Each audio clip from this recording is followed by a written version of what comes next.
Hello and welcome to the National Stadium East Field as it's semi-finals day number 1 in the Lynk Cup. And these two teams know each other very well. They have met each other in finals before of this knockout competition in the island of Jamaica. It's Harbour against Portmore United. It's kind of cool, 29 degrees Celsius, 70% the humidity, and it's partly cloudy at the moment. We had a bit of a drizzle earlier on, and the wind is strong. Usually is here at the National Stadium East Field at 27 kilometers per hour. So this is where we are at the semi-final stage. Harbour against Portmore United, and of course a little bit later on today we'll see Cavalier and Dunbeholden in action when these two teams meet at the semi-final stage. Based on the one evidence that we have from last season in the Jamaica Premier League, it's usually a classic.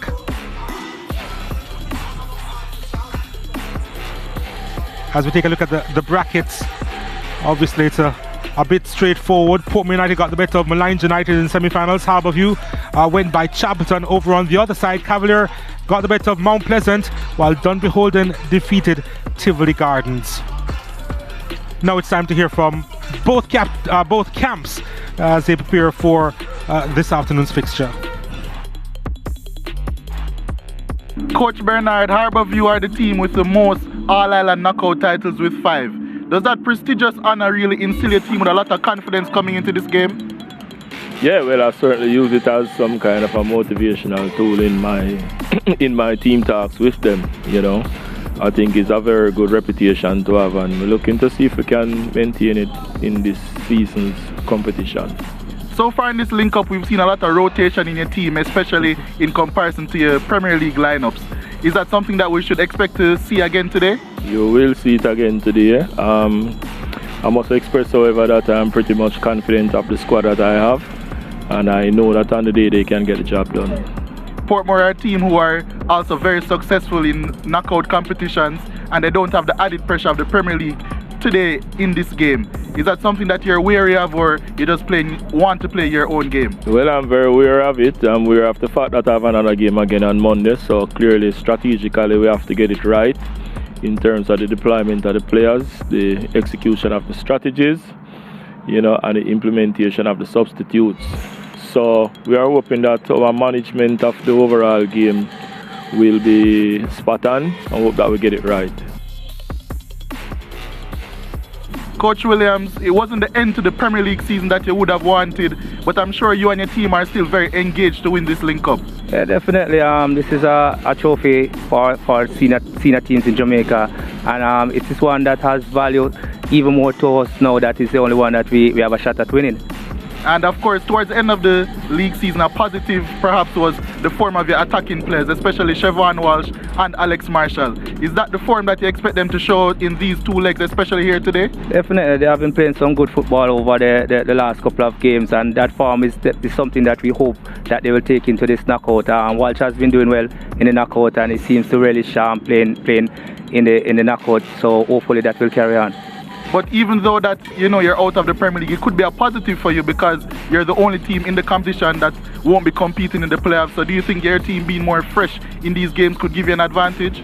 I mean, yes, definitely. But I mean, without even saying that this is the only title that we can win this year. So definitely we'll be giving our best shot and putting our best foot forward. Harbour, you are usually a very tough team, especially in knockout competitions, but you're very formidable yourselves in Portmore. Do you have a lot of confidence coming into this game, or you're a bit tentative? I mean, a bit of both. Harbour is one of the better teams that we have played all season in terms of how they possess the ball and move the ball around. So we are pensive in terms of knowing the strength of our opponent, but we are prepared and confident in our preparation. We're almost ready. We're almost ready for the big match here. Harbour against Portmore United in the first leg semi of the Lynk Cup. We'll take a quick break here from the National Stadium East. When we come back, we'll show you the starting lineups of these two teams, and of course, we'll have kickoff. Stay with us.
Welcome back to the National Stadium East Field as we prepare for the first semi-final and the first leg of it in the Lynk Cup. Portmore United and Harbour facing off here, and they will be under the lights pretty soon, and they of course will be under the spotlight as well.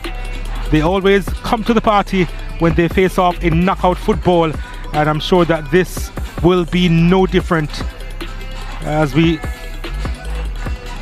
stand by to take a look at the players to watch. Krista J. Daly of Harbour, he's going to be playing striker under the lights here. It's an interesting type of position for Krista J. Daly, but nothing that he won't be accustomed to playing. He's a very aggressive striker. He's one that likes to move in behind, and he recently has been called up for Jamaica actually to represent Jamaica in the Central American and Caribbean games in El Salvador, so he'll be looking to make an impression in this game as well. The other player to look forward to seeing his plies wears of course Alex Marshall. Speaking of aggressive and talented attacking players, Alex Marshall, he knows where the goal is, he knows how to create as well, as we saw in the quarter-final round, so he'll be looking to try and make an impact on this game as well. That is the voice of Leger Williams. He's our colour analyst for today, and he's also looking ahead to this fixture between Portmore United and Harbour. Want to hear your initial thoughts on the type of matchup. I know it's delicate for Harbour because they have to be taking part in the playoffs. For Portmore United, this is all they are playing for.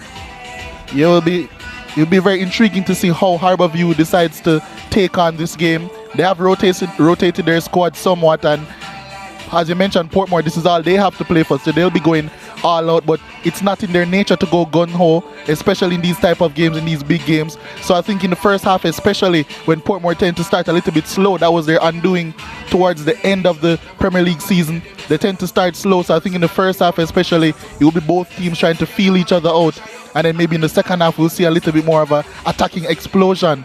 But, you know, I still think it's going to be a really intriguing game. I still think we have a lot of quality on show for both teams, a lot of good coaching as well, so I hope and I really think this game won't disappoint either. Yeah, Philip Williams there, of course, the head coach of Portmore United, and he's hoping to win silverware. They had a pretty pedestrian start to the Jamaica Premier League season in particular, and they drew quite a number of games, and in the end you can say that they probably drew one too many. They just missed out of qualifying for the playoffs, but as I said, this is all they'll play for, and I suppose because they've been improving these last few weeks, that they have a lot to showcase. Yeah, they really do. As I mentioned, they have so much talent all across the board. There's two of those talented Williams there, two other talented players, Williams in goal for them, and of course Emilio Rousseau, who will be captaining them today. Such a wonderful left foot he has, and he'll be operating down that left hand side. He'll be looking to whip in some dangerous balls and also shoot as well. He does have 6 goals in the Premier League this season, so he'll be looking to transfer over that form into the Lynk Cup. Yeah, it's so much quality on show, and even on the bench as well for Portmore United. So yeah, a lot to look forward to. As far as Harbour is concerned, the big news is that there is no Colorado Murray in their squad. He's going to be a big chunk that's missing. But the interesting dynamic is that they'll be playing with Krista J. Daly and Philon Lawrence. They'll be partnering up front. Yeah, Lola Bernard is one that likes to change up tactics, especially when it gets down to crunch time in really big competitions. We saw that at the high school level. We've seen that in the Premier League level as well. Now they have their bench stacked with very impressionable young players. We saw their Javier Lynch. Yeah, and that's a player that won the Manning Cup with Jamaica College this past season. So, as I said, a lot of talent on both teams. Who is going to come to the fore? You know that Lola Bernard likes to use his substitutions as well to impact games, so maybe those players on the bench will have a really pivotal role as well. Yeah, we're going to show you the lineup in a little while, but we can tell you that Harbour almost defensive-minded in their approach, going with 5 at the back, but we'll get into those details a little bit later on. But yeah, pretty cool conditions here at the National Stadium East Field, and we're anticipating the teams walking out soon. And as we take a look at the coaching staff of Harbour, they look pretty relaxed before the heat of the battle reaches them on the bench, and the officials are almost ready to lead the teams out. But yeah, we're talking about the semi-finals of the Lynk Cup course, the Lynk Cup, it's being played for the first time since 2014. And yeah, we have been waiting for quite some time to look at this spectacle. The last time these two teams would have met was back in 2013. They would have met in the quarterfinals, and Harbourview actually came out 1-0 winners of that one. So it's been a minute since they've met in knockout football competition.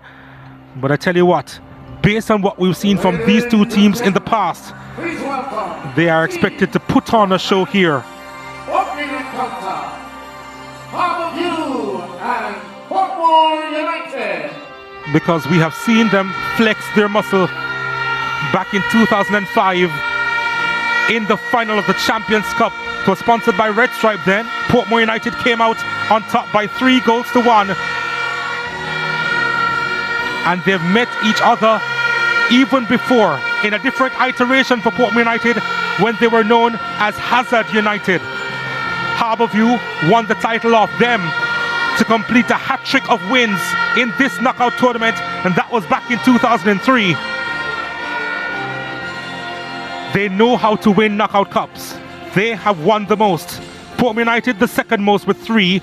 Harbourview, they have won 5. But a new generation looking to carry the torch here. The standard of this battle across the 90 minutes in this first leg we expect to be high. And as they meet each other, they know each other very well.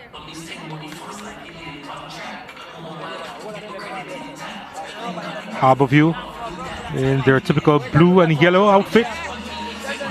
Portmore United, white and blue.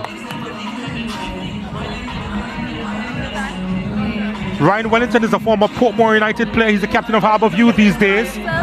Emilio Rousseau, of course, the captain of Portmore United on the right. Odell Hamilton will be the official in charge. Stephanie Dale Yusing and Keon Denton will assist her. Stefan Dua is the 4th official.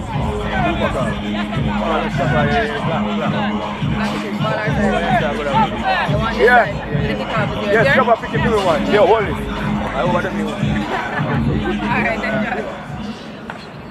Well, we're starting off this battle with smiles. And we'll take a look at the starting lineup for Harbourview now. Mentioned before that they'll be playing at 5 at the back. The 25-year-old Romario Palma is between the sticks. Harding on the left, Staple on the right. 3 centre-backs in Wellington, the captain Breckenridge, and Dyer. In the middle of the park, Kasim Priestley and Gavin Burton. Behind Jashawn Anglin, who will be playing behind the strikers, Krista J. Daly and Philon Lawrence. Yeah, of course, you mentioned those 2 young attacking players, Lawrence and Krista J. Daly up top. They'll be looking to make an impact immediately, try and get on the ball as much as possible and make some dangerous things happen for Harbourview. For Portmore United in goal, Benjamin Williams. They'll play with 3 at the back, Gawain Austin, Rudolph Austin and Stephen Young. In the middle of the park, Emilio Rousseau will be on the left and Alvinus Myers will be on the right. Lester Joseph and Shaheen Rose will hold the middle of the park. And Lamar Walker will be playing behind the strikers Siobhan Walsh and Alex Marshall. Alex Marshall, of course, we know uber talented, but so too Siobhan Walsh. He has been in scintillating form towards the end of the season. 3 goals in the quarter-final round alone. So he'll be looking to extend his impressive form and continue firing Portmore United this time into the final of the Lynk Cup.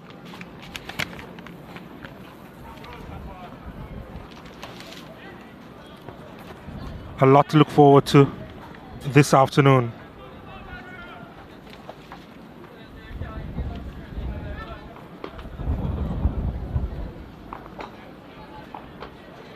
Odette Hamilton just making sure that everything is in place.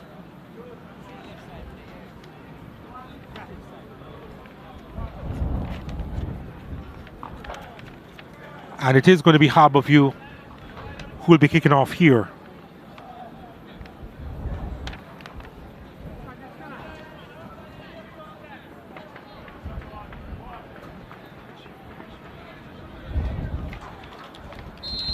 What will this first leg semi-final offer? Harbourview against Portmore United. We've seen this battle on quite a few occasions in knockout football here in Jamaica. And they have offered up classics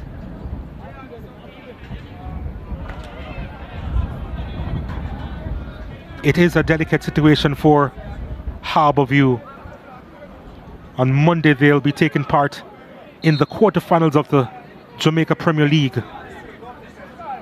I will not be surprised if they play a little bit conservatively this afternoon.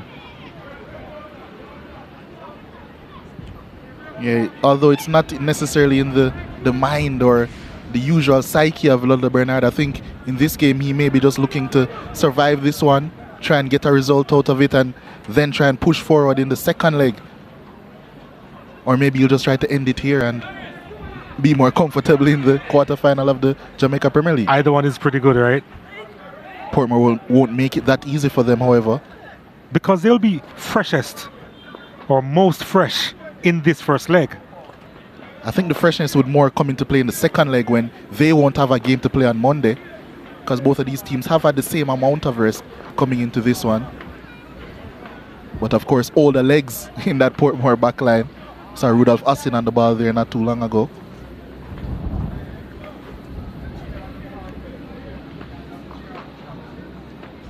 Yep, he does have a lot of mileage. So to Ludlow Bernard, who is in charge of this Harbourview team.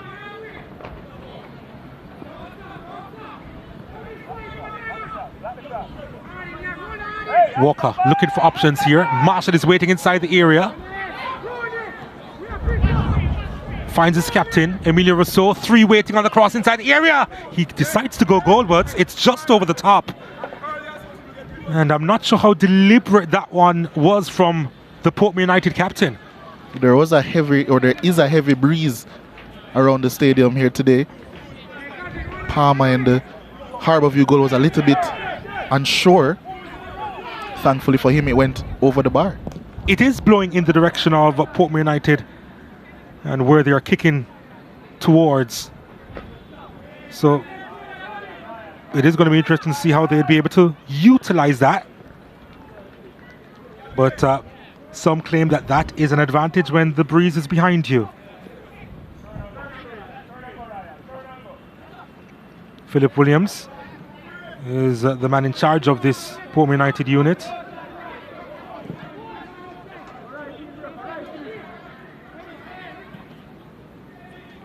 Interesting to see that both teams are using similar systems, the 3-5-2.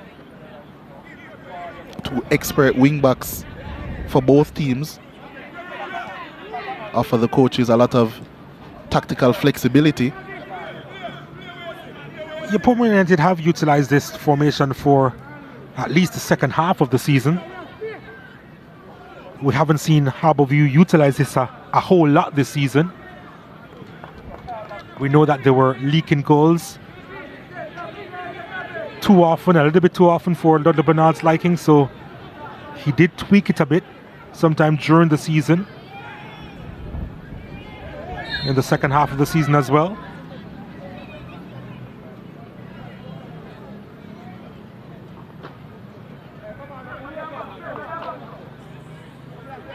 The wingbacks, of course, require a lot of running, as we see the challenge coming in from Rose.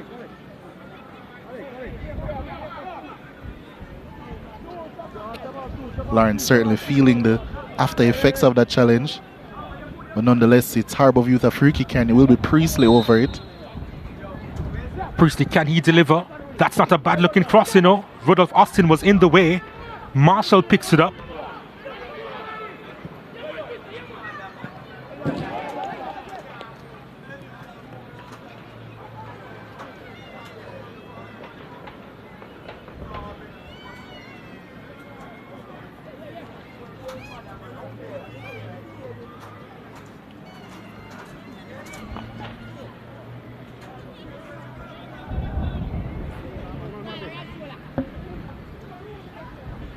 Well, they are in the attacking third now, Harbourview.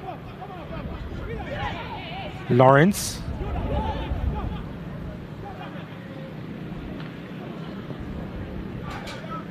Rudolph Austin getting a foot in there. And Brackenridge will pick it up and send it long. And Williams doing just enough to get it out of harm's way, but Harbour can still strike here. Need a better ball from O'Shane Staple, who's donning the 9, which is a little bit unusual for a wing back. I think the link up and the change in numbers has given these players a chance to try and use out their alter ego with these numbers. Krista J. Daly needing a bit of help in the early stages here, seemingly favouring his ankle. I'm sure Philip Williams would be telling his players that maybe they need to get on the ball a bit more. Harbourview dominating the ball in these early exchanges. Certainly dominating the territory as well.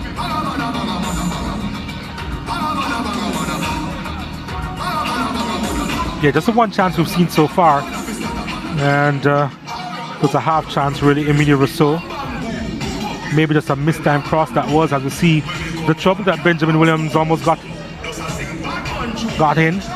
Krista J. Daly didn't come off best on that occasion as he collided with the big man, Rudolph Austin. Already seeing two goalkeepers, both the goalkeepers unsure about some crosses coming in.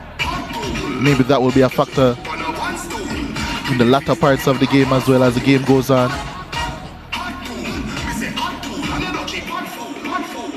Yep, he's seen everything. Rudolph Austin, former captain of the national team.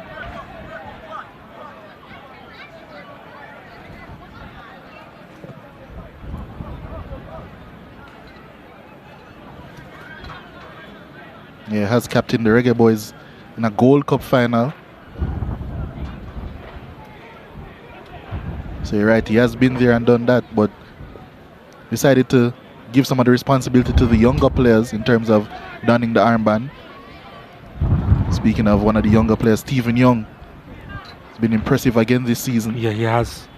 Also a call-up for that Jamaican squad in the Central American Championship in El Salvador, alongside Krista J. Daly.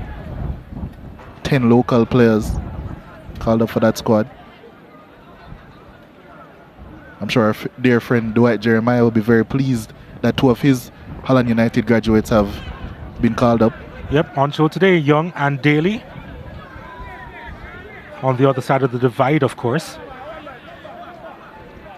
In fact, they may meet up a couple of times here in this match.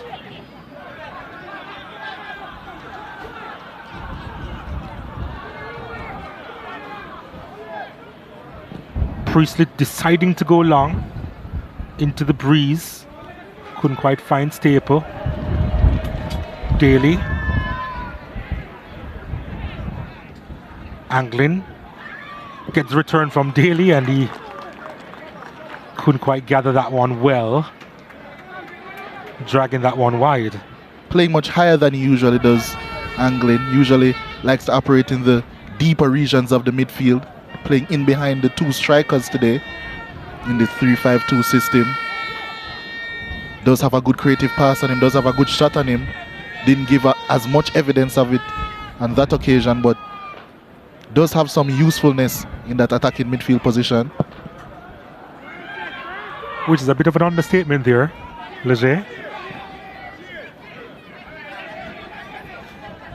A bit. He's done in the number 7 after all, Sean Anglin, so you'd speak about alter ego. He's been wearing that number 7 for quite some time.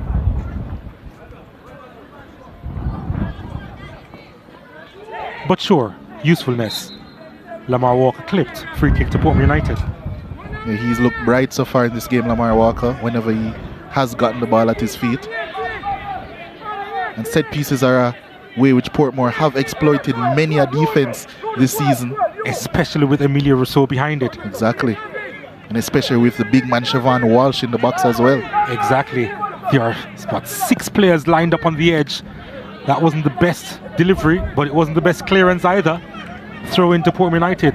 Rousseau may just go long here.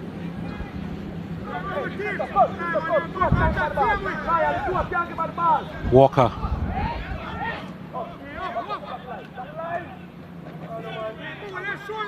Rousseau again. Marshall running into space, but it was read well by Brackenridge. And that's a goal kick to Harbourview. He hasn't been able to get on the ball much in this game so far, Alex Marshall, if any at all. I'm sure Harbourview knows how dangerous he can be.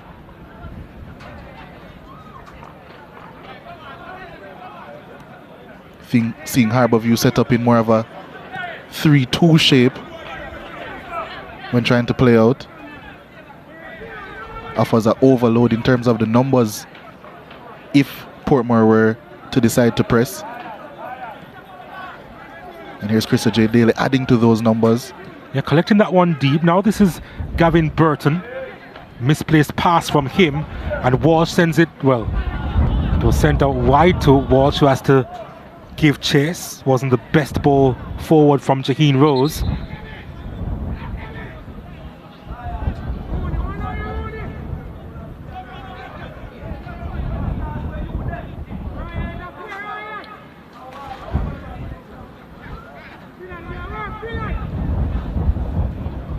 This game hasn't quite come together as yet.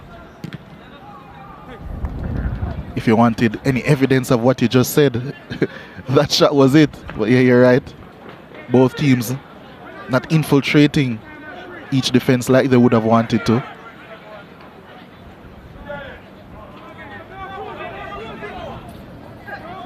Well, that's a foul from Alex Marshall.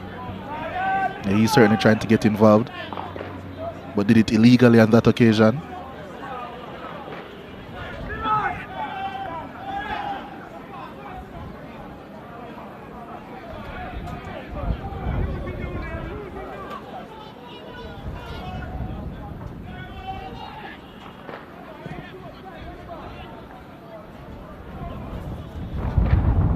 There's Wellington, a former Portmore man himself, scored 7 goals for Portmore United during his time there.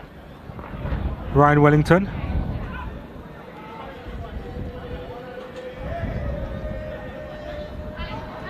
Daly gives it up. Marshall almost ran into trouble there. It's going to be a throw into Portmore United.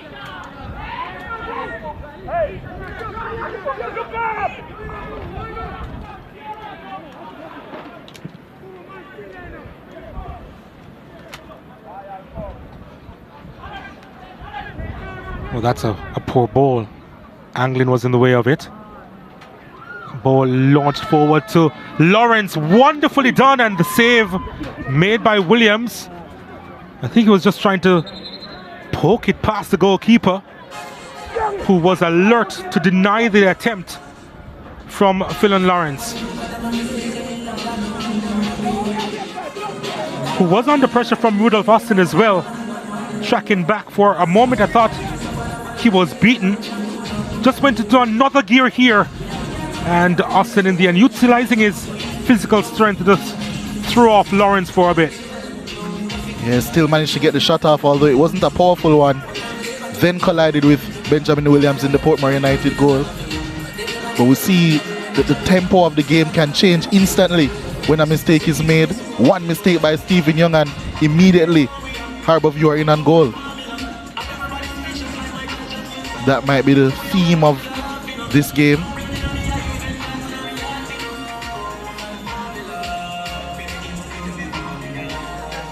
I did mention before the game that Portmore tend to start games, especially lately, very slow. That was their undoing in certain games towards the end of the season. Think about the Waterhouse game, maybe the Humberland game as well. 2 games in which that they came from behind after going into the break 1-0 down. So I'm sure a message that Coach Philip Williams would have been reiterating in that dressing room is to start quick, and well, it's fair to say that they haven't been heeding those instructions so far, or maybe Harbourview been making it very difficult for them. Harbourview with the majority of the possession at the moment at 69%. Well, at least we know that they are not doing a lot of chasing.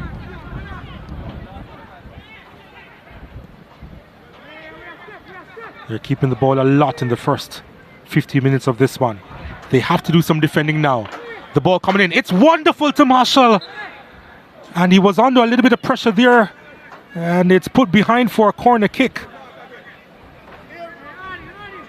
But this one was whipped in well.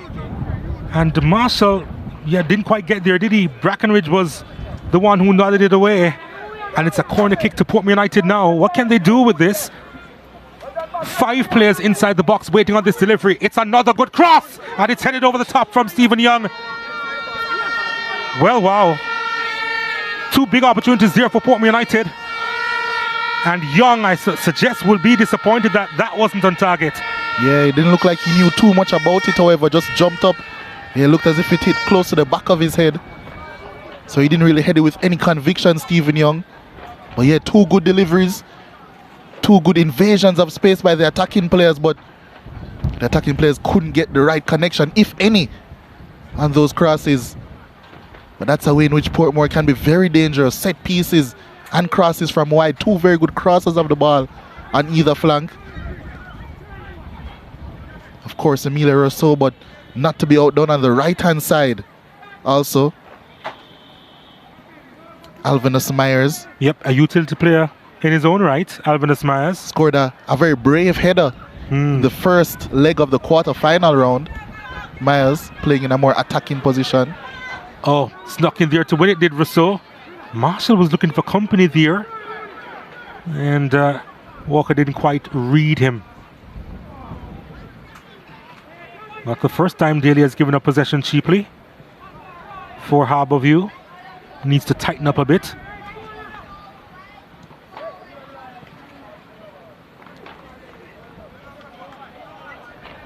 And Walsh couldn't find Rousseau on that occasion.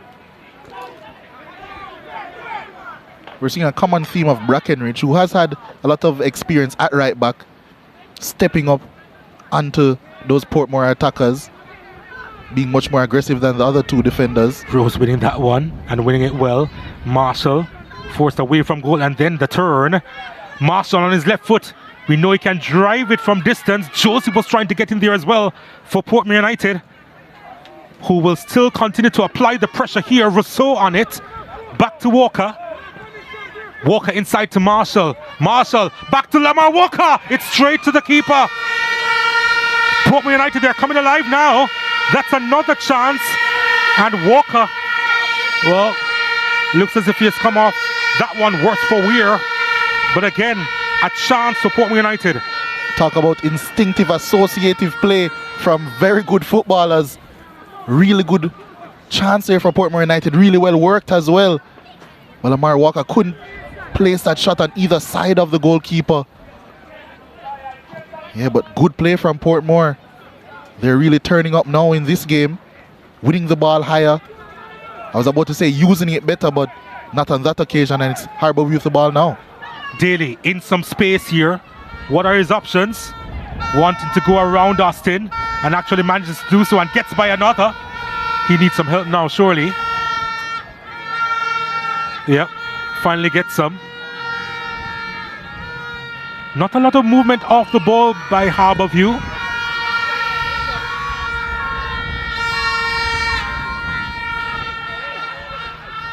And it's a throw to Portmore United in the end. Try as he might, Daly was trying to keep it for himself for a while, but he had a little support in the attack in third. And in the end, the attack came to nothing.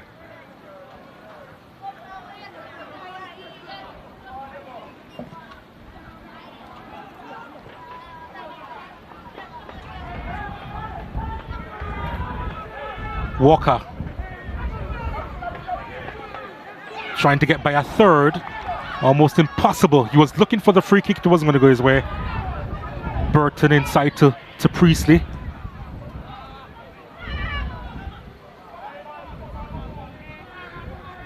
That pass was almost as shocking as his boots, Kasim Priestley.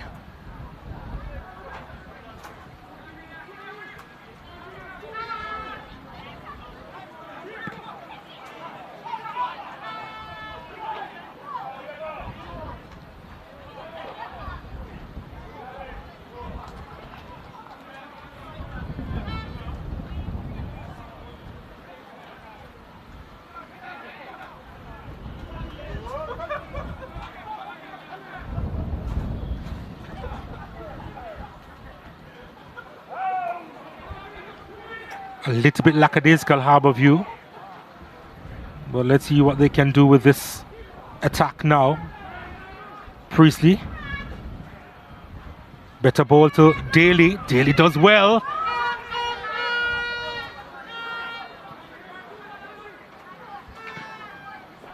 Game feels a little stretched. Marshall with the pace there will get to the end of this one. He has Brackenridge for company. Decides to go back to Rousseau. Marshall. Walker. These two expected to work miracles in tandem for Portmore United. Rose trying to stride forward, lost possession. And now angling. Daly has Rudolph Austin for company. Tried to flick that one inside. I don't think that was the right decision, you know. He almost moved wide of Austin out of fear. Yeah, I think he probably should have played that one across sooner.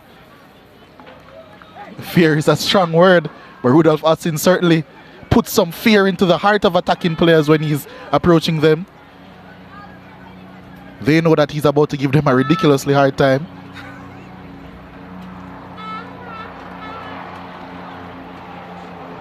Some might say he's not as fleet-footed as he once was, but when you hear those big footsteps approaching, it creates an illusion. Yeah, it does. You know, when you're driving and it says objects may seem closer than they are. That's Austin in a nutshell. Yeah.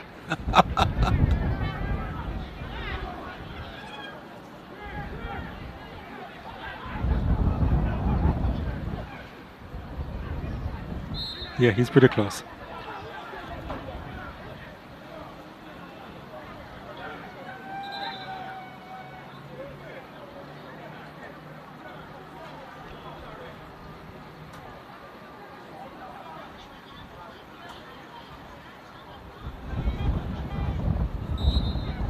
Opportunity for Harbour View. Priestley needs to get his passing right this afternoon. And challenge against Portmore United. Well, the free kick against Portmore United with Joseph with a challenge there. And Burton looks hurt.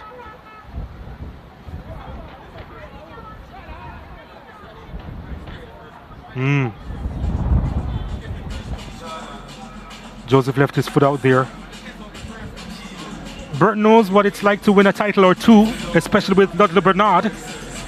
Would have won the Manning Cup and the All-Ireland Championship, the Olivier Shield, with Dudley Bernard in the very early stages of 2022. And of course, he would have completed the fact that he was Coach of the Year by winning the Premier League in that same season.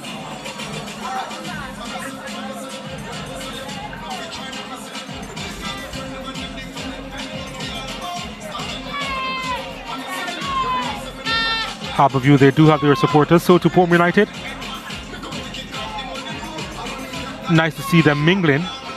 It's usually not an issue here in terms of the intense rivalries that we'll see in the cities of Milan or Manchester. Yeah, maybe if we had other teams matching up, maybe a Tivoli Gardens were here, or Arnett, we'd see a bit more hostility, but none here, as you mentioned. But what could be hostile is the left foot of Christopher J. Daly as he's lining up this free kick here. Yep. Jashawn Anglin is beside him, the number 7. You think Daly is favoured to take this one? Remember that they are kicking in a bit of a breeze, so there needs to be strength in this shot. The wall has been constructed by Benjamin Williams. 4 players in it. It is going to be Krista J. Daly! And Williams had to pull off a wonderful save to deny the youngster. He could not strike that one any better, Krista J. Daly. Curled it right over the wall.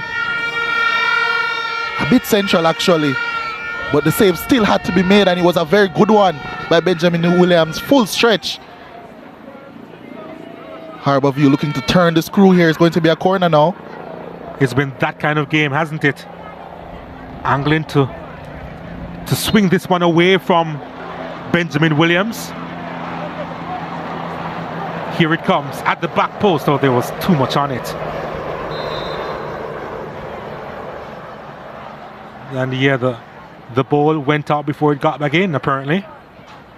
So it is going to be a goal kick to Portmore United.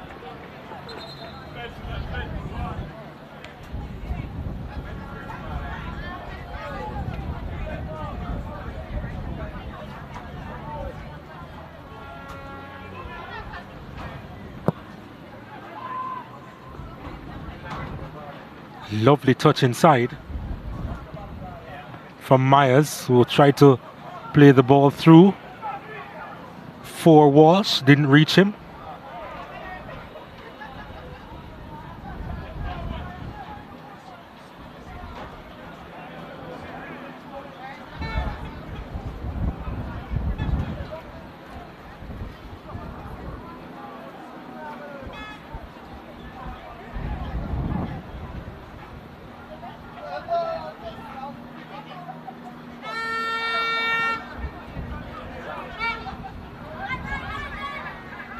Came off Walsh like a brick wall on that occasion.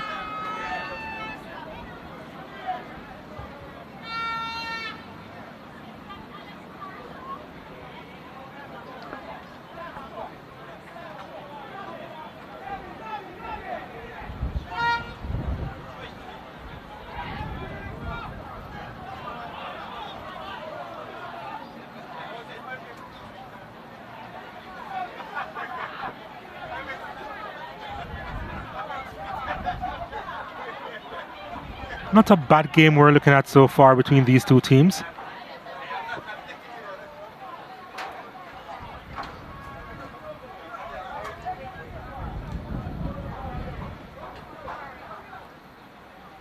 Brackenridge.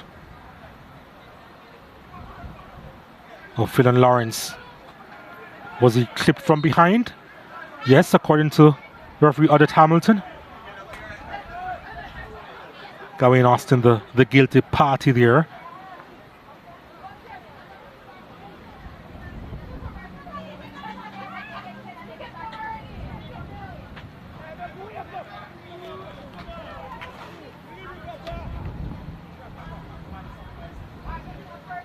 This time it's going to be the left foot of Kasim Priestley. Yeah, I think he may just be provider for this one.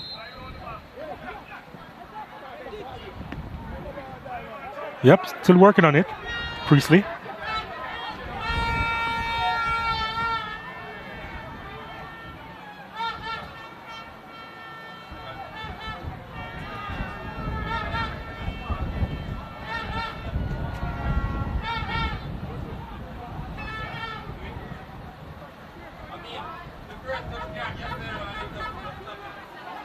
Young.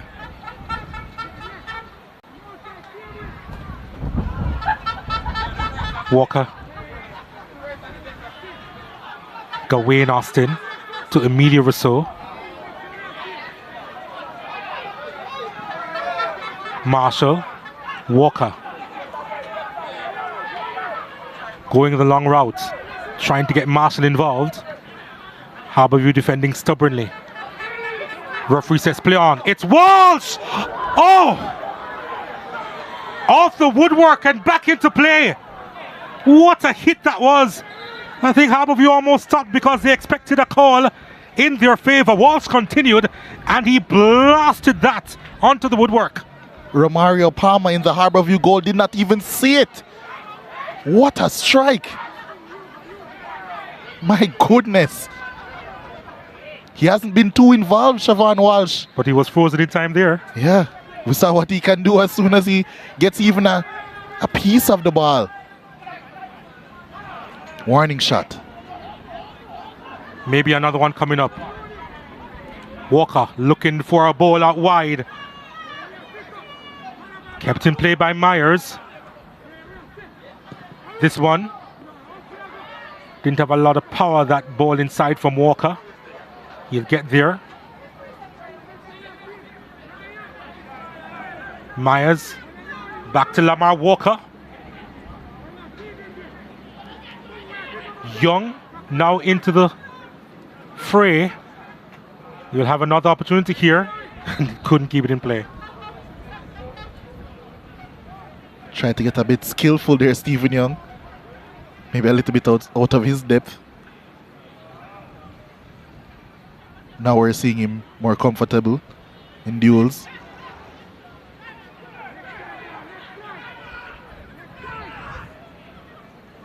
Harbourview have had a lot of the ball in this game, but it must be said it's Portmore who look much more menacing when going forward.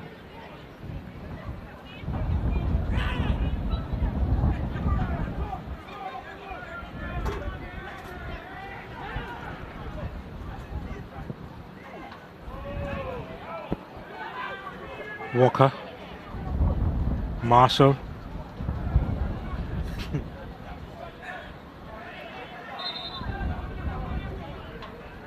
Marshall thinks he can get the better of most defenders. And to be fair, he has very good reason to think that.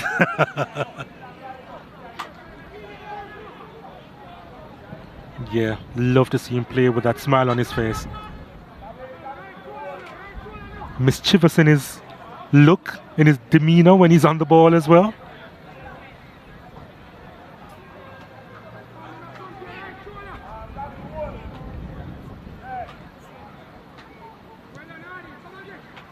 He's got there. He has company. And there it is.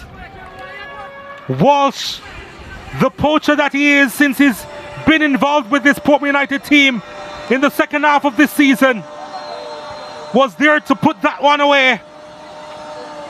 Where was the Harbourview defense on that occasion? Portmore United, they don't mind it. They just managed to put that one across the line, and it's 1-0. That ball broke for Portmore United in an advantageous position. And who else was there to sweep it home? It was a deft touch. Palmer also got a touch, but a deft touch was all it needed. Siobhan Walsh, he has been on fire, and he's continued to burn. And he has burned Harbourview to give Portmore United the lead in this one. In the 33rd minute, it's Portmore United 1, Harbourview 0. It was coming. It was coming for a while. And Portmore United, they have the advantage.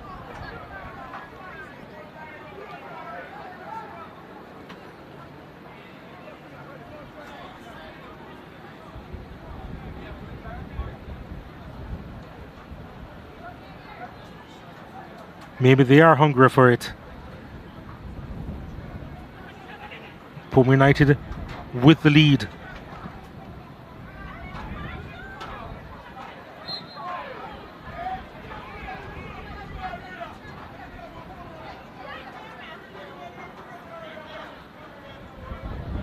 Couldn't explain what happened at the back there for Harbourview. It broke for Portmore really advantageously, it must be said. Alvinus Myers, who has been a threat down that right hand side, here he is again. Yep. But once it broke for him, it was a really good cross to pick out Walsh, who of course was in the right position. He usually is. He knows how to make those runs inside the box. Harding skips by one challenge. Daly again has Austin for company.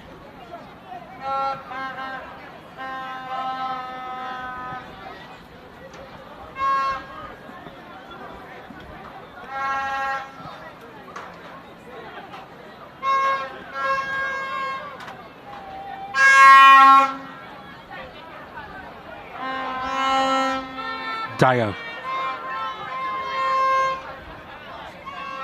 Wellington. Brackenridge now.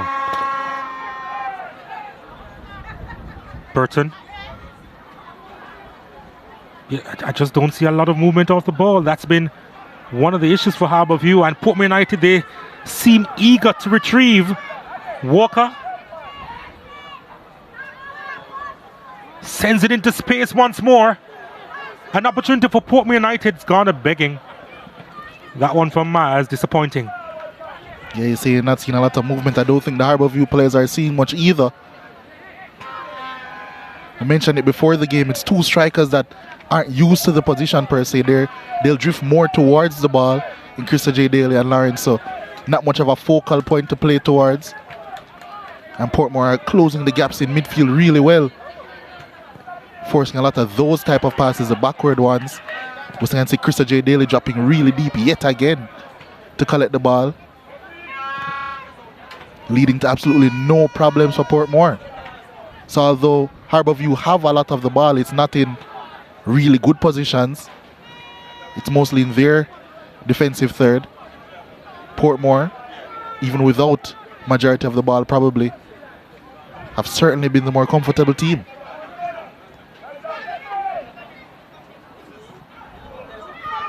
Staple.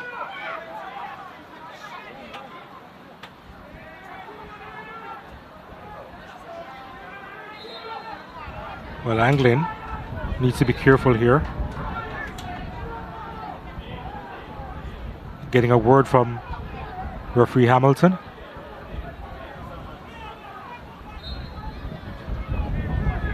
Rudolph Austin going long, looking for the skipper.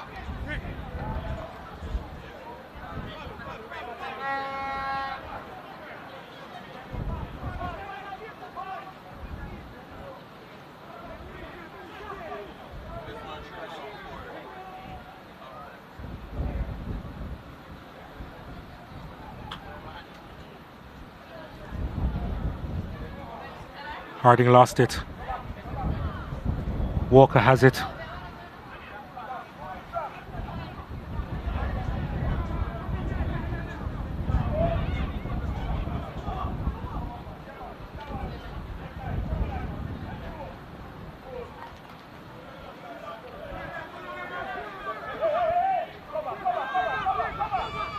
Walsh. He was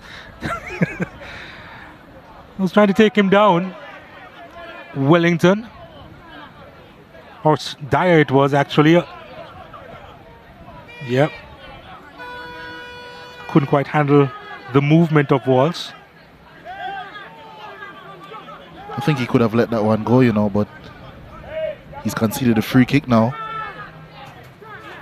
We know that Portmore United can be very dangerous from them.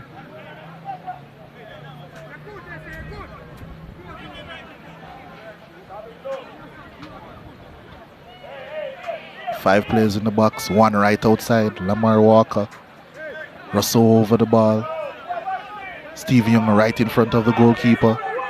Well, the two-man wall set up by Harbourview. Portmore United looking for the opportunity to get a second goal here. And it's a well-worked trick from off the training ground, but Marshall couldn't keep the shot down. Yeah, that was a chance, you know, especially for someone like Alex Marshall. Ended up blazing that one over.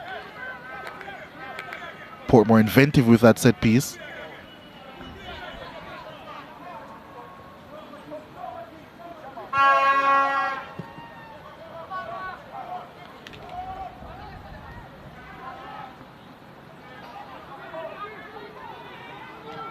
Play continues. Rose sends it out to Walsh.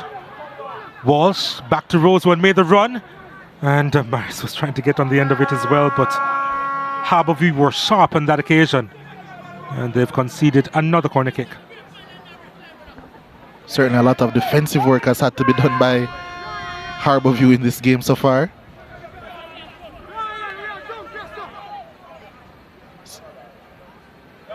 Another corner here for Portmore.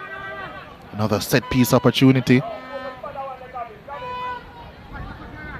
Rousseau delivers, headed away.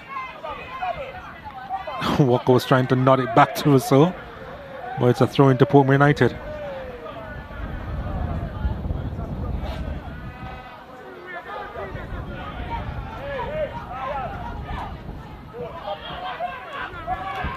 Gawain Austin. Myers.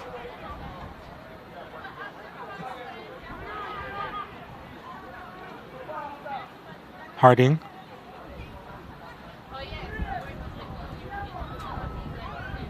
Lawrence. Well, Austin just came across like a hurricane, did he? Committed the infringement on the play. And left a mark, apparently. Was already being fouled by Stephen Williams and Stephen Young, sorry. And Rudolph Austin definitely made sure that the foul was completed.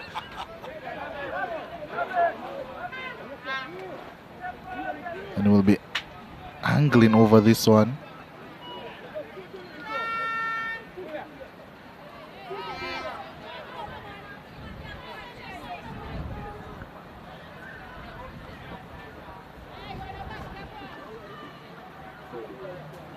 Well, let's see what Anglin can do with the delivery here as Harbourview, they seek the equalizer.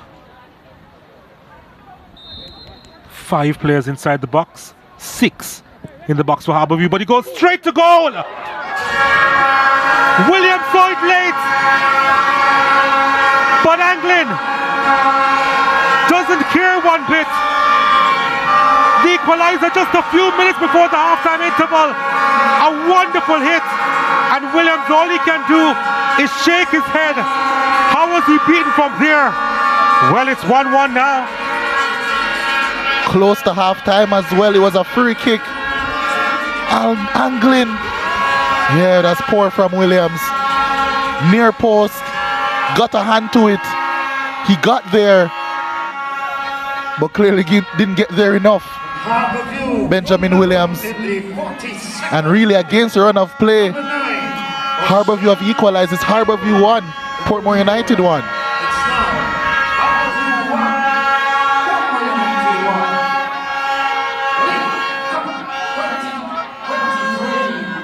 Well, back to where we started.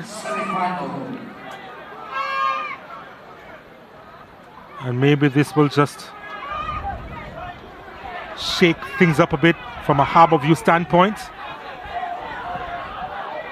They have been making some silly mistakes at the back, Harbourview.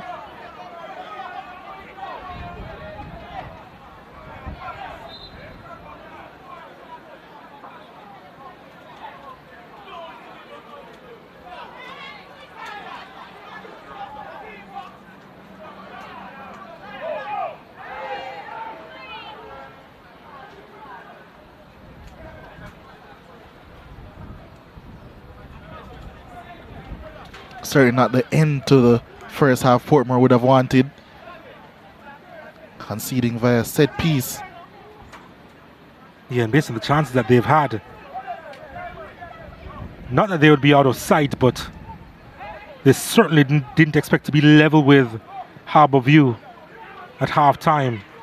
And it could get worse. Ball over the top, looking for Odlin Harding. Harding goes down a little bit too easily there. At least he didn't appeal.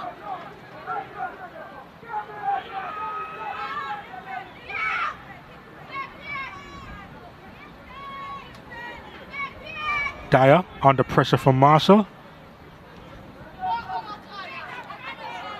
Correction to the goal scorer. Goal scorer number 7, indeed, Jashawn Anglin in the 42nd minute.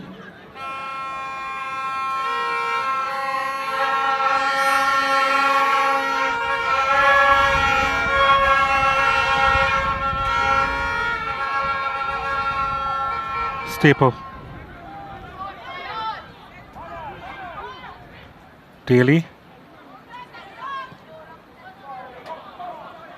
Brackenridge now being told to go long by Ludlow Bernard, and he does so. Staple lost it, tries to win it back, ends up being a goal kick. Here in that 3 minutes of stoppages will be played.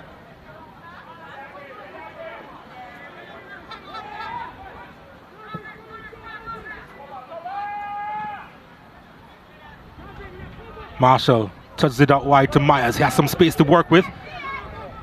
Myers. Ball dinked inside the area. Turned out to nothing.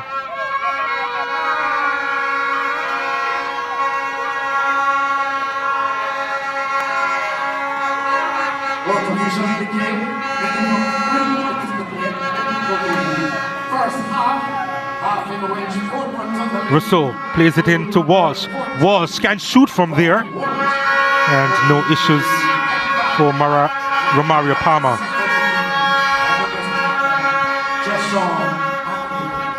So, playing into added time in the first half. Harbour View 1, Portmore United. Brackenridge. Oh, lovely touch inside. Daly. And it's Harding! Oh, he's brought down surely. Penalty, according to Honey Hamilton. Just a couple minutes before we said that he went down easily. But this time he was properly clipped by Benjamin Williams, and there was no hesitation from referee Hamilton. He did come out like an axe. And he certainly cut down Harding. Benjamin Williams, the last 5 minutes he's gone haywire. And I mean that in the most negative sense. First letting in the free kick, and then a foolish tackle. He actually had the audacity to get up and say he didn't touch him, you know. Wow. And just like that, Harbour View have a surefire way to not only get back into the game, but to take the lead. Wow. Gifts. They've been handed gifts. They weren't cohesive in their transition as they moved into the different thirds. Got an equalizer with a free kick, and they may go ahead thanks to a penalty that was clear cut. And even Rudolph Austin knew it. And you know, usually from those there's a little bit of, oh, I'm not sure if he touched him, you know. He left nothing up to chance. Wow. Now who's going to take it for the Stars of the East? Krista J. Daly has it in his hand, and Williams is probably doing his endeavor best to intimidate him, and he's taking his time to go back. Benjamin Williams. Yeah, at this point I think he should just stay on his line.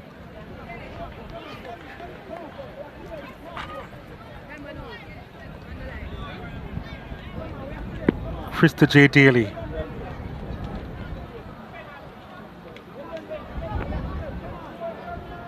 An opportunity for the Stars of the East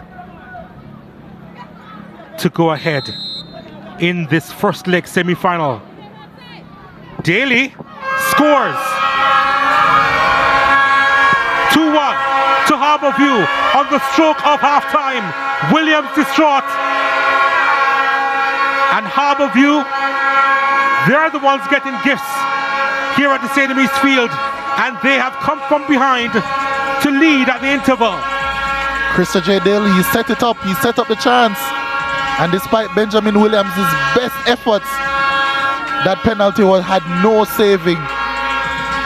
And just like that, in the space of around 5 to 6 minutes, Harbour View have completely turned this game on its head. And just like that, it is Harbour View 2, Portmore United 1, and it's half time.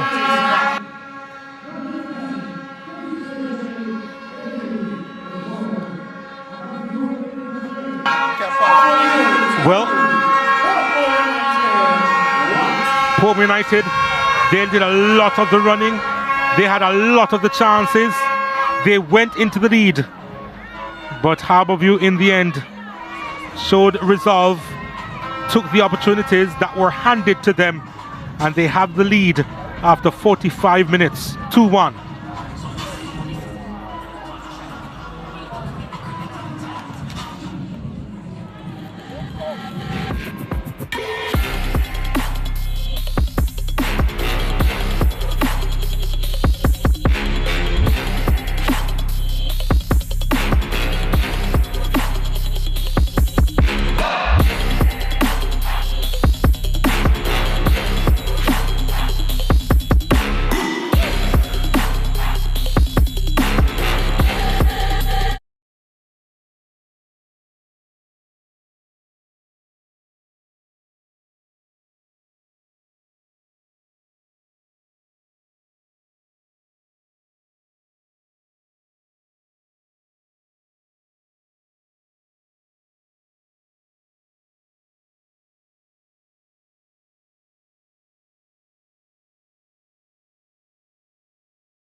certainly a first half befitting of such an occasion.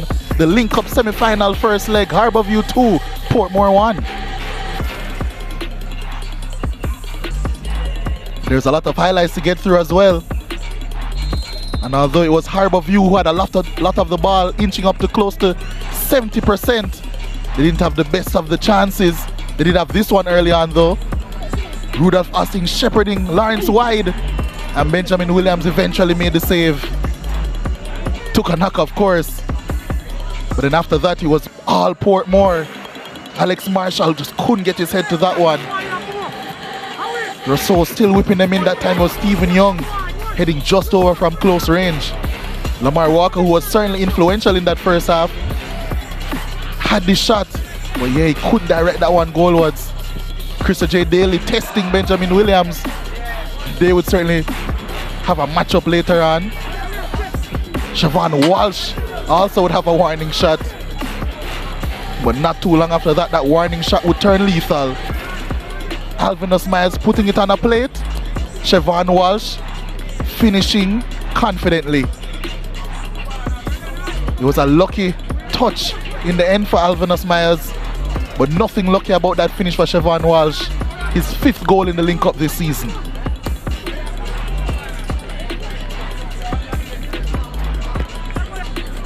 Portmore really were racking up the chances, racking up the pressure at this point. But then he was angling, just Sean angling. Benjamin Williams. What a mistake. And he really gifted Harbourview away back into this game. But that wasn't going to be his only gift of the first half. Here was the second. Christopher J. Daly playing through for Harding. And Benjamin Williams said, okay, here's a penalty.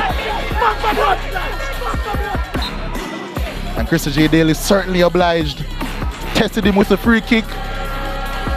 Passed with the penalty. It's 2-1 for Harbourview. Benjamin Williams disappointed. First half statistics, it was a very active one.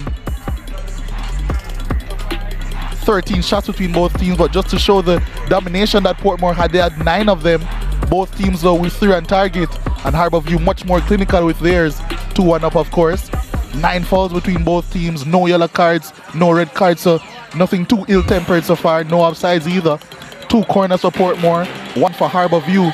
2 saves have had to be made by Palmer in the Harbourview goal, 1 for Williams in the Portmore United goal. Harbourview still dominating possession with 55% to Portmore United's 45%. And that possession in the end has told, because they're now 2-1 up over Portmore United. And we'll be coming up with the second half after this break. A lot of link-up action still to come.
Well, the quarterfinal round of the Jamaica Premier League will begin on Monday night. Dunbeholden and Mount Pleasant will face off at 5 p.m., 6 p.m. in the Eastern Caribbean time before Cumberland and Harbourview meet at 7:30 p.m., 8:30 p.m. in the Eastern Caribbean. That's the first leg quarterfinals of the Jamaica Premier League on SportsMax 2. Back here at the National Stadium East Field, Harbourview, they have found themselves in front here in the first leg semi-final of the Lynk Cup. Portmore United, they got the lead, but then gifted two opportunities for the Stars of the East. One via free kick, went right through Benjamin Williams, and Williams brought down Odlin Harding just before the halftime interval, and the penalty was converted by Krista J. Daly. So, second half, just about to get on the way here.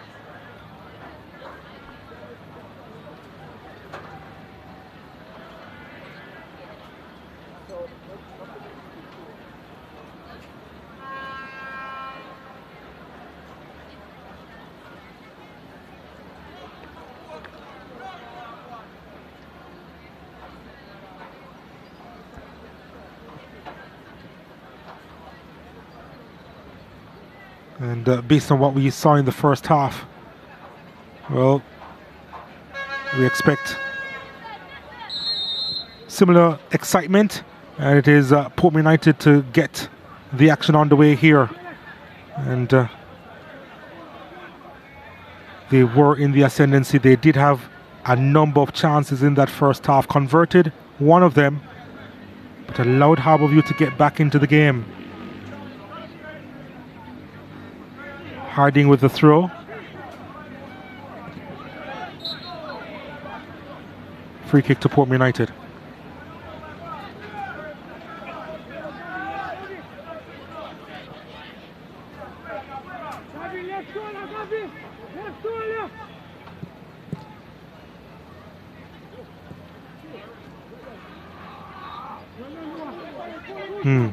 Had to be careful there, Priestley.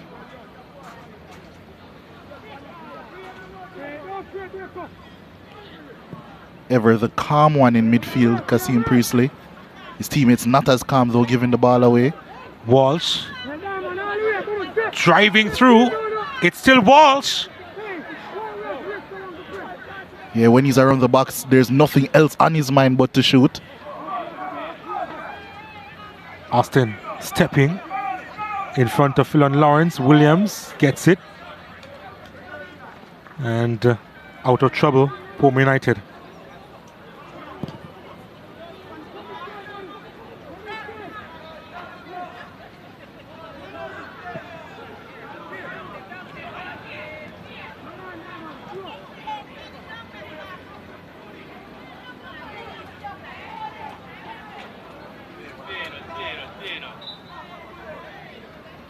Tried to get himself out of that situation there, angling. And a foul coming in now from Ryan Wellington on Alex Marshall. Portmore United with a free kick. I think it will be crucial for Harbour to not give away any unnecessary fouls. That one, I think, is unnecessary. We've already seen what a team can do when unnecessary set pieces are given away.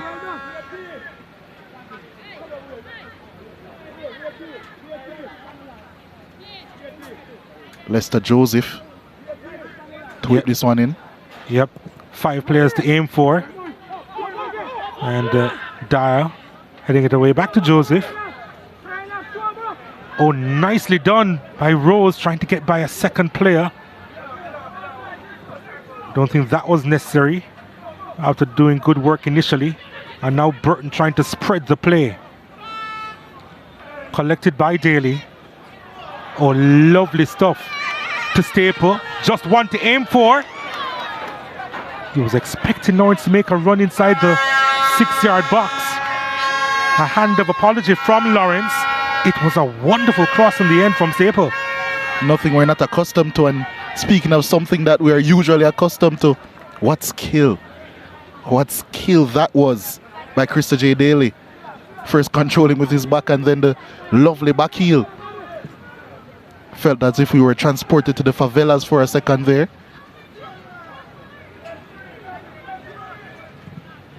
But now we're back at the National Stadium East Field. Alvinus Myers. He has lost it. Harding trying to get that one inside the box. Lawrence picks it up. Angling back to Harding with some space to operate in. Just the one player to aim for inside the box. And that's Daly. He's found him. Where is the support? Portmore United, their defenders now at 6s and 7s. And it's a throw-in over on the far side for the Stars of the East. Yeah, Portmore United look completely discombobulated. I saw when Harding was through there, people were saying, hey, he's free. Why not just go to the man? He did. But surely they needed more support inside the box. Long throw inside. Fortunate in the end. Austin's header came off Daly and back into the hands of Williams.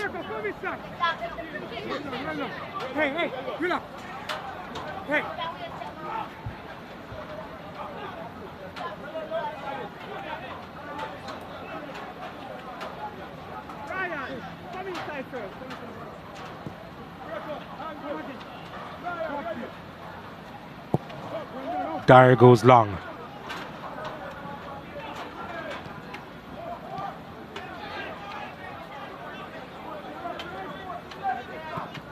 Austin had to hurry.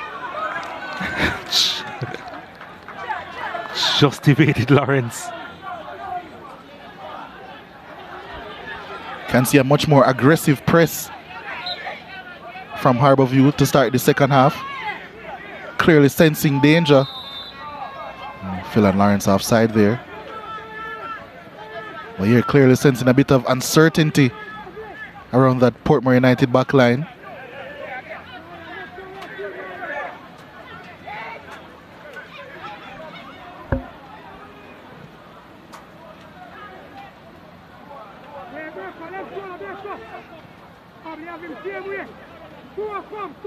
Go in, Austin.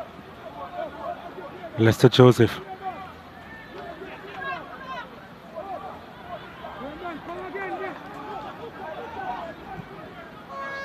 Bringing Stephen Young into play now. Rose, back to Young. Too much on it.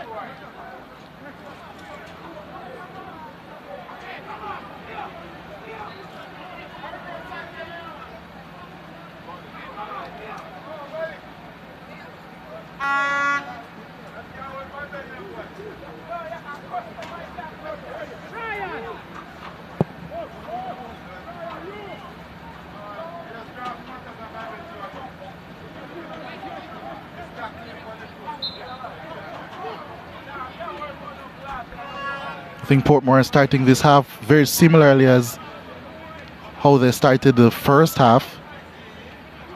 Not very crisp with any of their actions, offensively or defensively. And Harbourview are looking to apply pressure.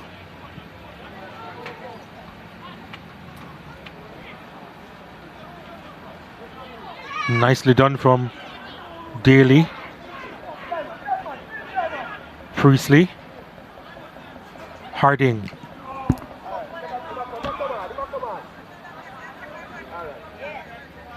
And that's gone into the touch.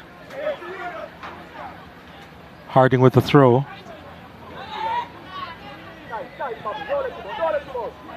Marshall trying to make his way through.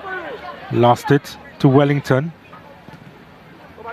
Marshall does well to win it back and was cut down. Alex Marshall having to drop deep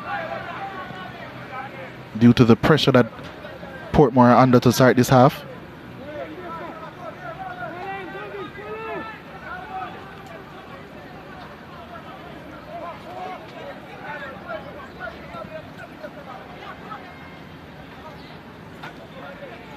Young.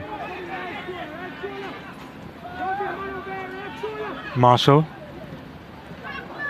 Trying to thread that one through. Yeah, that one was a bit telegraphed, however.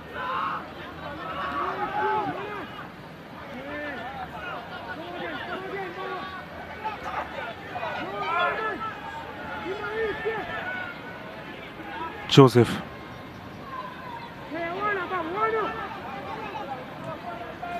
I think we're seeing a little bit of a reversal of roles in the second half as well. Portmore, the team dominating the ball.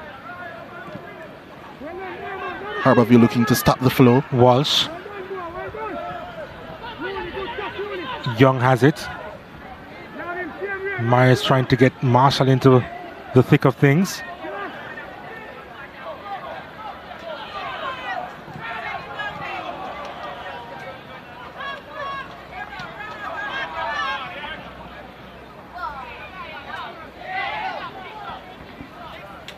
We're going to see the introduction of Timar Lewis in just a little while.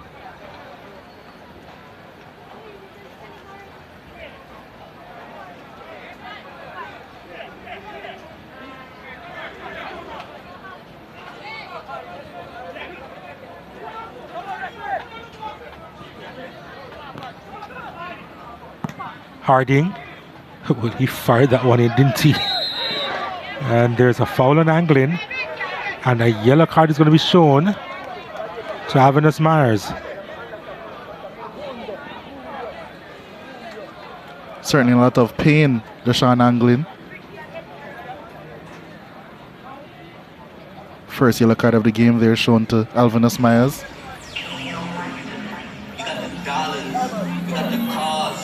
Yeah, he was late. Unfortunate too, because he did go over the ball to get the man.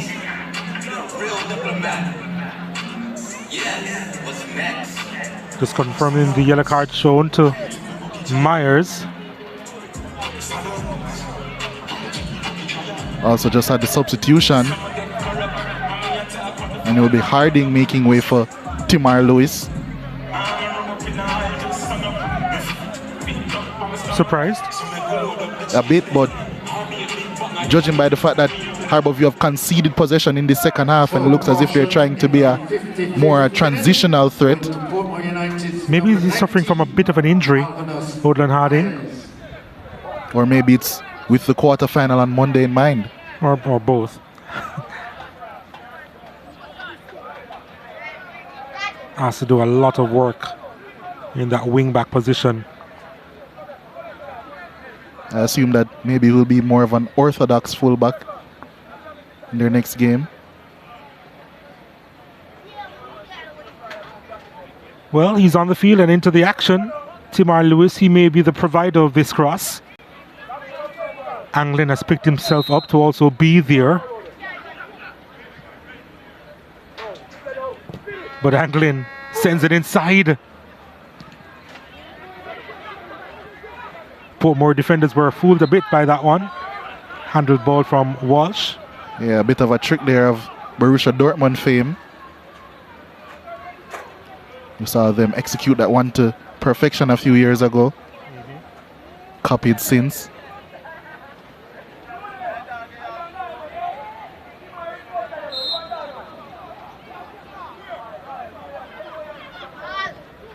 There's a ball inside the area, headed away by Rudolph Austin.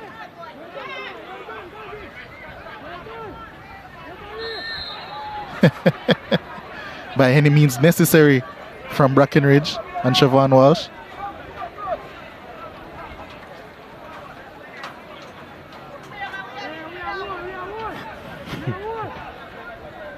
Usually you'd say that's a rugby tackle, but that's not even allowed in rugby either. Yeah, I haven't seen that in rugby in a while actually.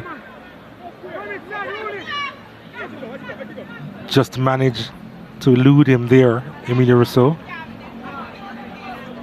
Couldn't get the right purchase on the cross, however.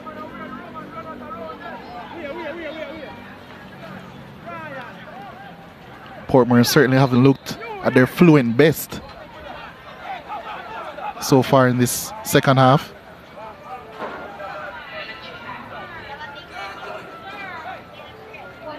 It looks as if Brackenridge is actually down, needing some attention. Well, it's not Brackenridge actually, but Burton.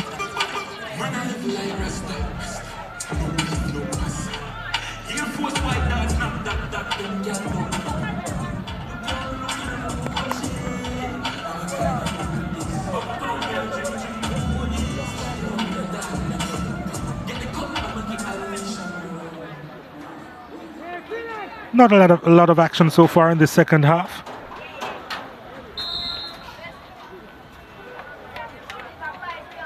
But we do anticipate it picking up.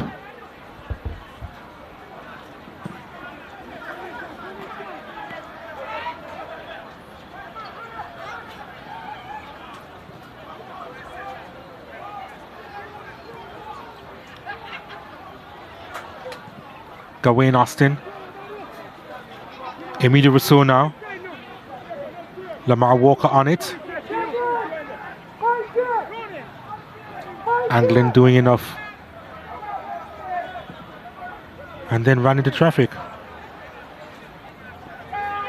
Walker manages to escape and was brought down outside the box. Free kick to Portmore United.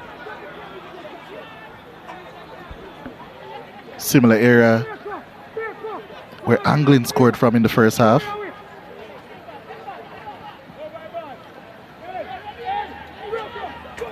A little bit of bundling on that left wing and skillful Lamar Walker winning a foul.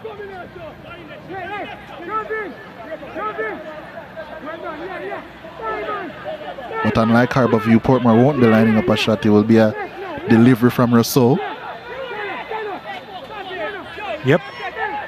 With the left foot he has, best to be provider over this set piece. 5 players inside the box for Portmore United trying to get on the end of this cross. There's a 2-man wall set up by Romario Palmer. Referee Odette Hamilton just making sure everything is in order. It isn't at the moment. Anglin and Joseph at it.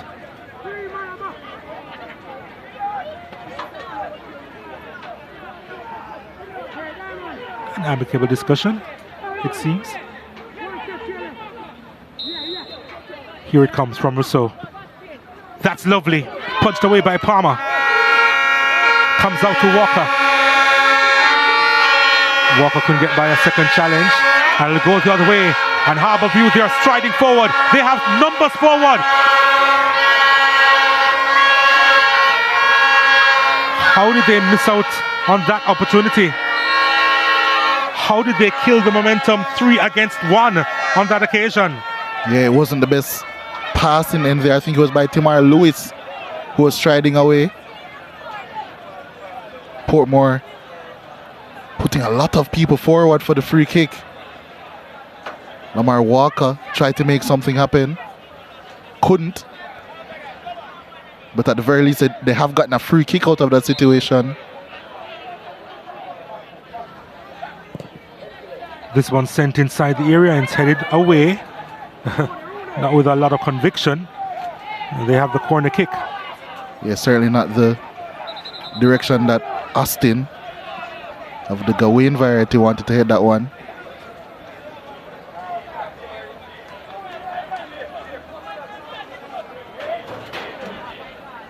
It's going to be a corner for Harbour View now as they prepare 2 more substitutions. Yeah, we expected them to make the changes, to really ring the changes, as they also have the quarterfinals of the Jamaica Premier League to look ahead to on Monday night. Krista J. Daly on corner kick duties, seeking to deliver.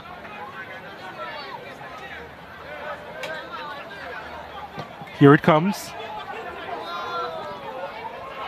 Comes out to Anglin. His shot is blocked.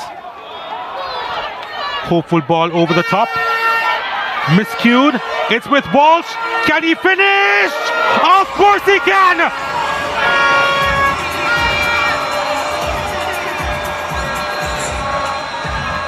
Siobhan Walsh, their chief scorer in this Lynk Cup,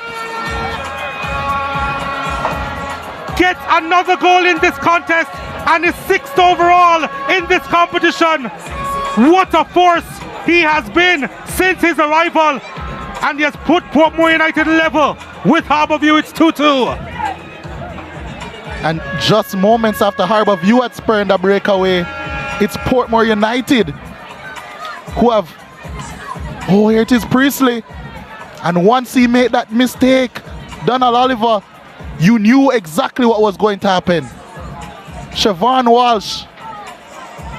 Absolutely no mistake. Hard and low. Pass from Mario Palmer in the Harbourview net. And just like that, after gifting Harbourview 2 goals, it's now Portmore who have been gifted an equalizer. And he accepted that gift with open arms, Siobhan Walsh. 6 goals in the Lynk Cup alone. 2 of them here tonight. It's Harbourview 2, Portmore United 2.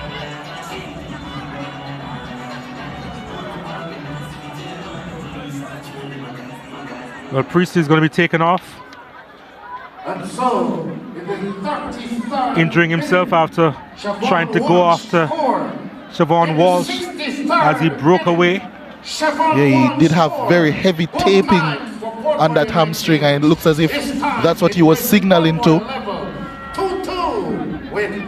the doctors.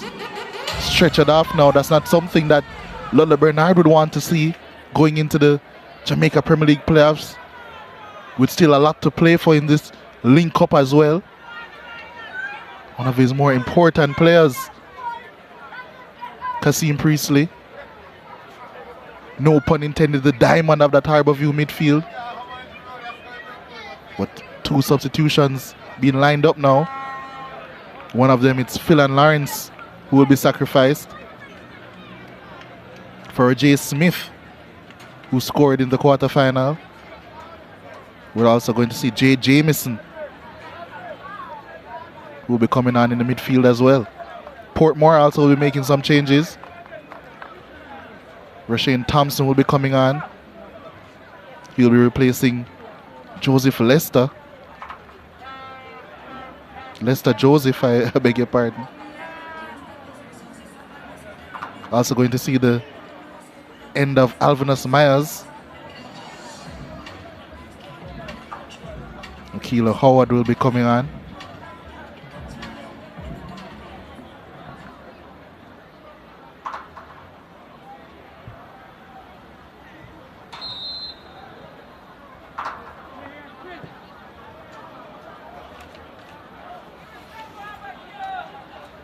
So both teams bringing the changes here. How will the dynamic change? Lamar Walker on it, looking to run at defenders. Substitution in the 66th minute for Harbourview. Out came number 21, Philip Lawrence. He was replaced by number 16, Roger Smith. And number Portmore United, the cross from Rousseau.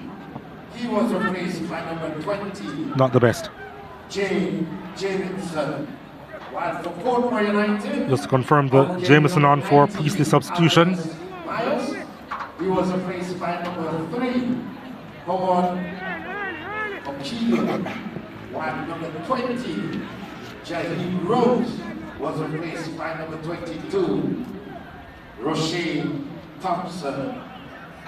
O'Keefe Howard, number 3, and Roshane Thompson, Harbourview. number 22. Lewis looking for Daly, and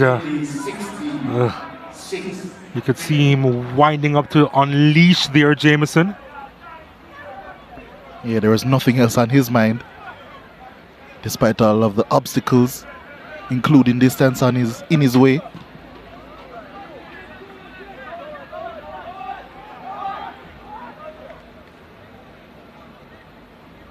But this first semi-final, Donald, it hasn't disappointed so far. Lots of drama, lots of action, and 4 goals as well. And now we're seeing some skill on top of it. Well done by Alex Marshall.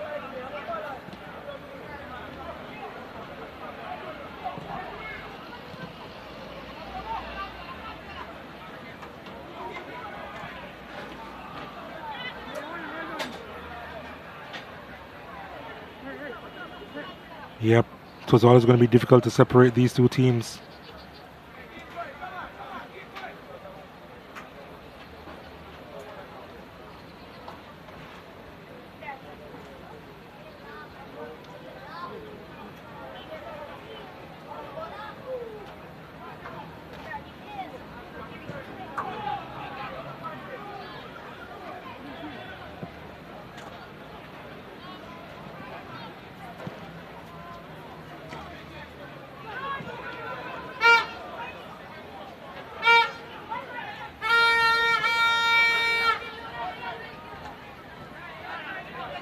Staple. Smith. Staples cross, deflected, and out comes Benjamin Williams.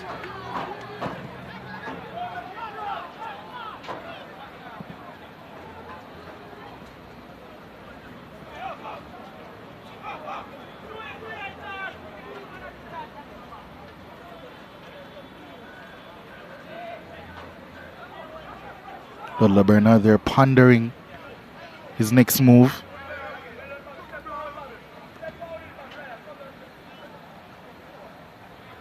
Still some talent on his bench. Jamon Shepherd, Javier Lynch. Players that can add attack a lot in the attacking sense.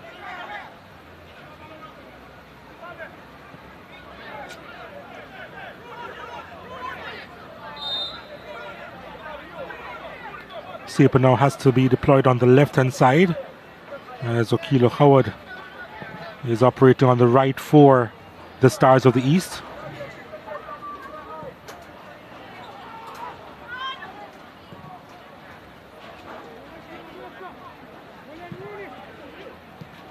Lovely takedown.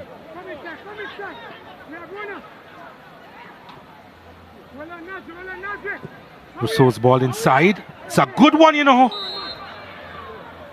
And there's a whistle on the play. It was Okilo Howard stealing in at that back post.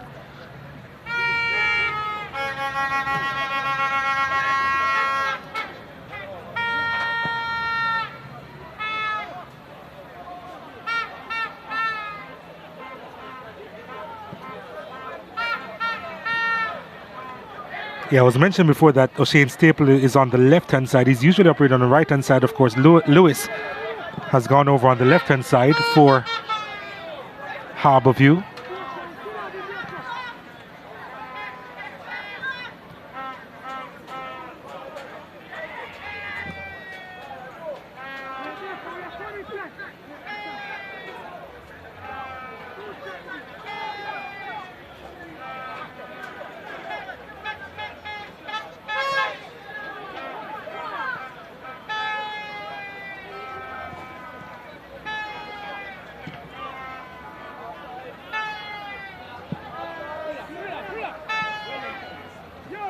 In the end, just being a distraction for Mario Palmer.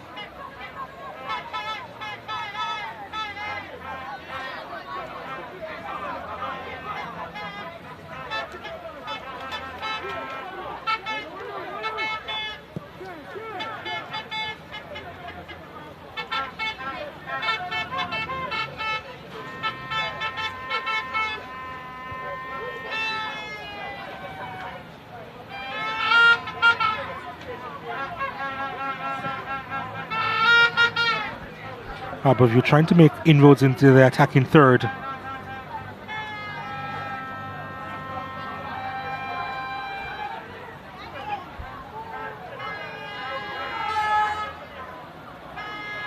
Marshall.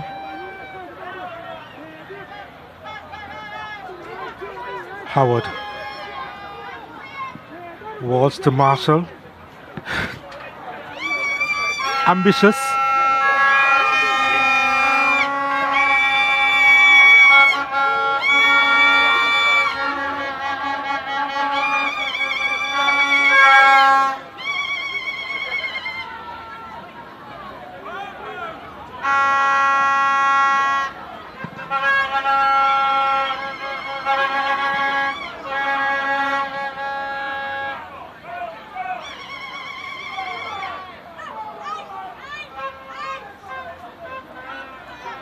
Crowd growing all the time here.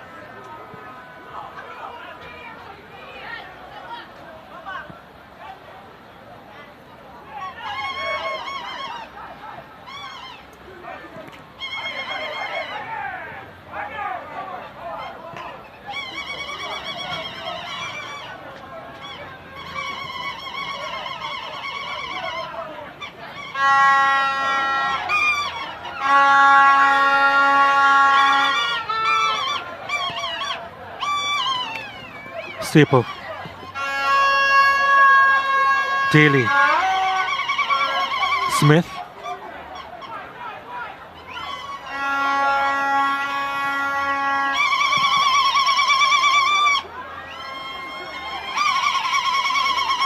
Marshall. Not the best ball forward there.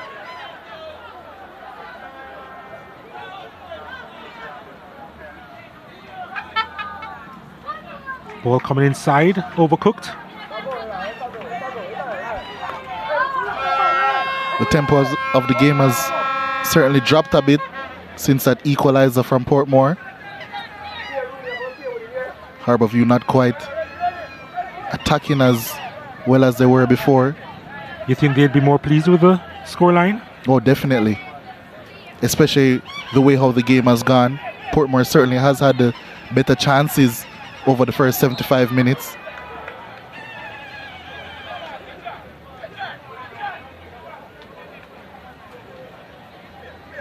I think Philip Williams concurs, doesn't look too pleased with his Portmore team.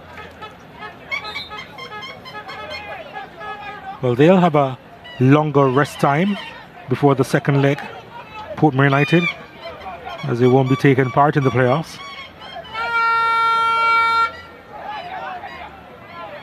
Driver, car license 2719 KJ. Your vehicle is damaged. Please go and check on it. So that's 2719 KJ.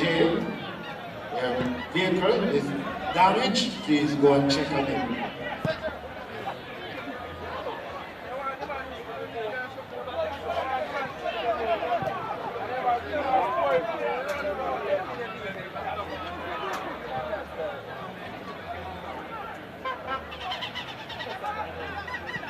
Wellington manages to keep it in play, and Lewis on it.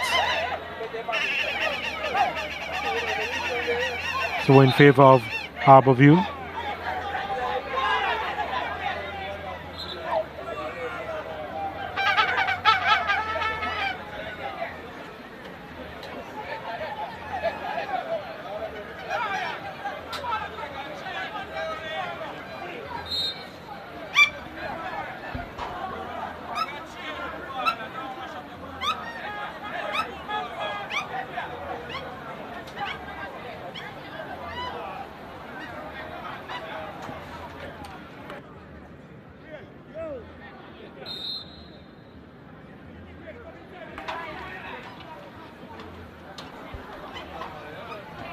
Harbourview free kick here to be swung in by Staple. It isn't, it's passed short to Anglin. Now he'll have an opportunity to swing this one in. Staple has time and space.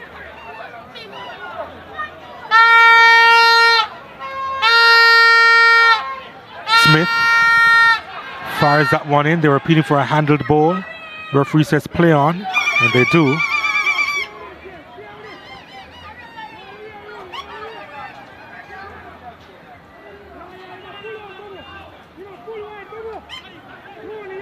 Here's Portmore United. The ball coming inside too close to Palmer.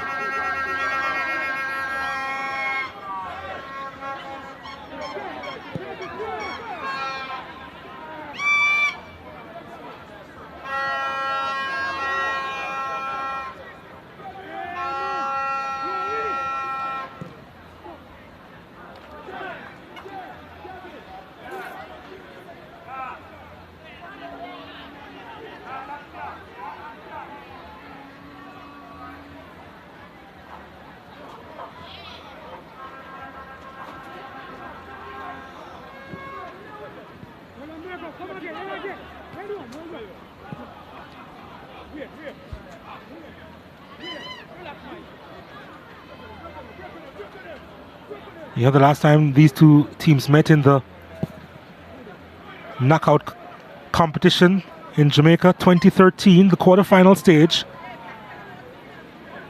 Harbourview had come out victorious, 1-0. Just the one leg contested back then. Of course, this competition hasn't been played since 2014.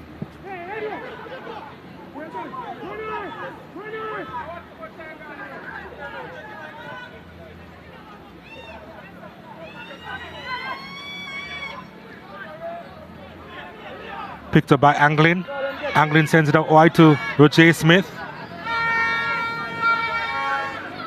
Heading to the byline. And that's a good header away from Young.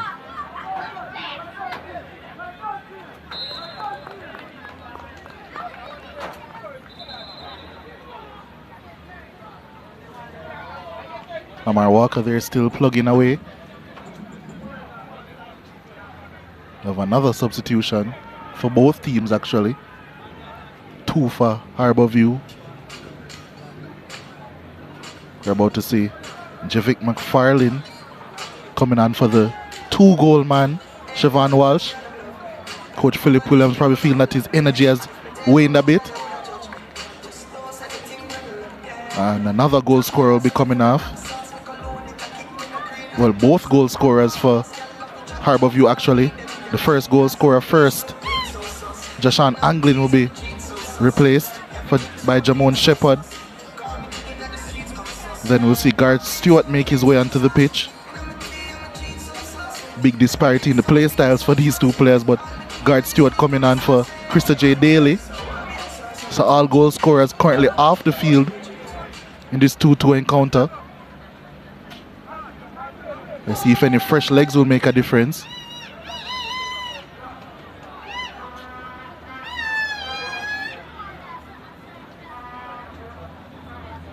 And where will Garth Stewart play? He's been experimented on in terms of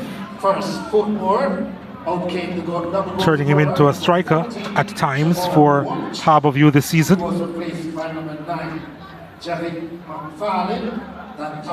And yeah, he's going to be playing centrally. Harbour View came 7, Jashawn Anglin. Number 10, Krista J. Daly.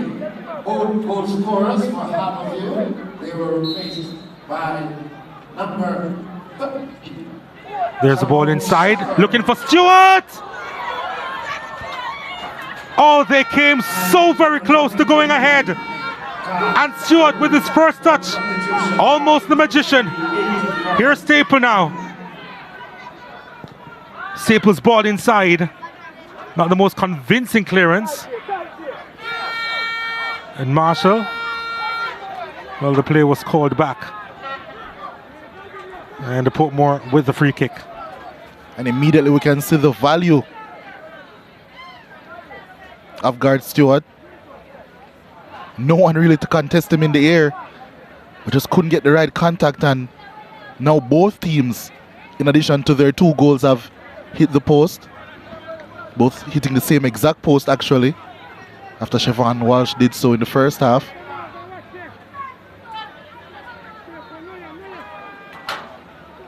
Well, here's Portmore United.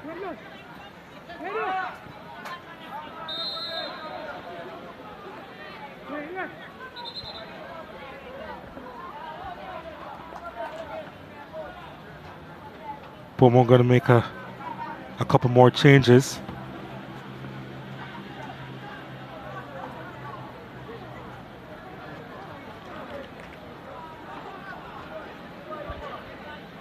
Jaime Fraser scored in the final of the Lynk Cup for Jamaica College, coincidentally against a Philip Williams coach team, but he'll be coming on for Lamar Walker.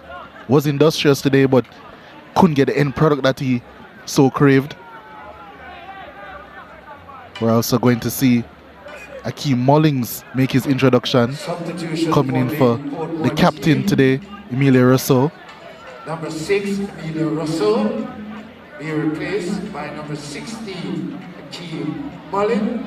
Earlier, number 10, Lamar Walker, was replaced by number 21, Jaheed Fraser. Substitutions in the 84th minute. Substitution finally taking place.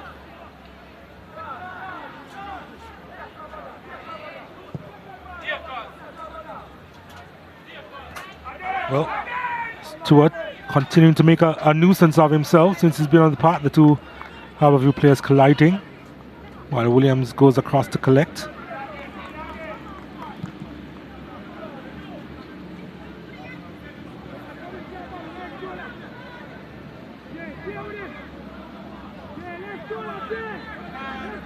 Howard.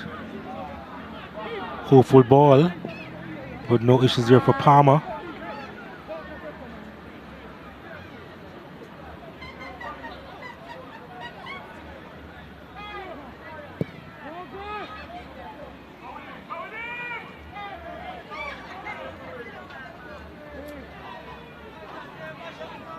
Oh, he's lost it in a dangerous place to Lewis. Lewis on his left. Tame shot in the end. Yeah, ended up dragging that one. Still an opportunity for Harbourview.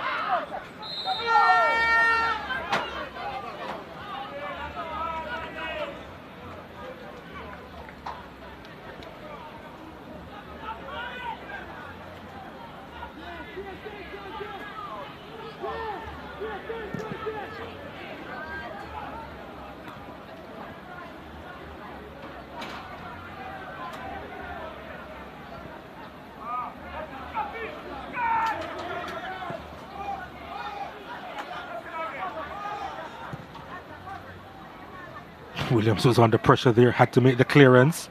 Harbourview with the possession. Brackenridge doing enough.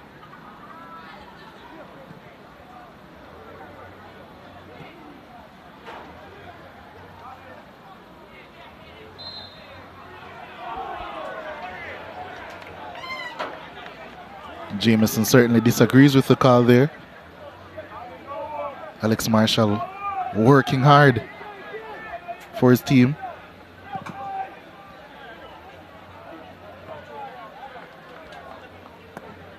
Who's your player of the game, by the way? I'd have to give it to the clinical striker that was on the field earlier for Portmore United, Siobhan Walsh. Certainly looked hungry for goals all game. Got two. Probably could have had one or two more. Scoring goals is the hardest thing to do on a football field. Our producer always tells me. So I think he'll concur with my pick for man of the match, Siobhan Walsh. Well, Portmore United looking to add one more. Jaheim Fraser is behind this.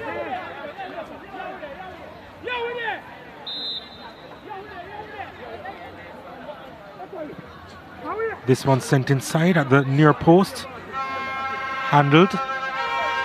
Well, put away in the end by Dyer.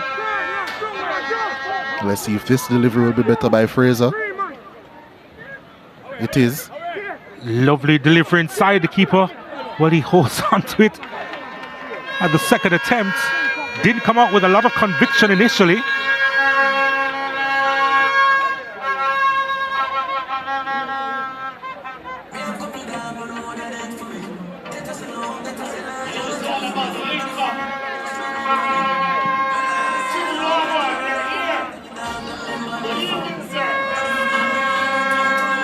And he's going to need some attention for Mario Palmer.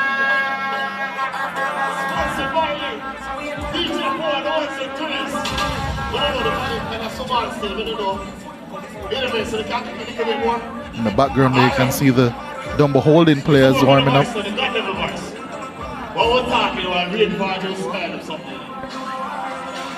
Right now the score is 2 goals.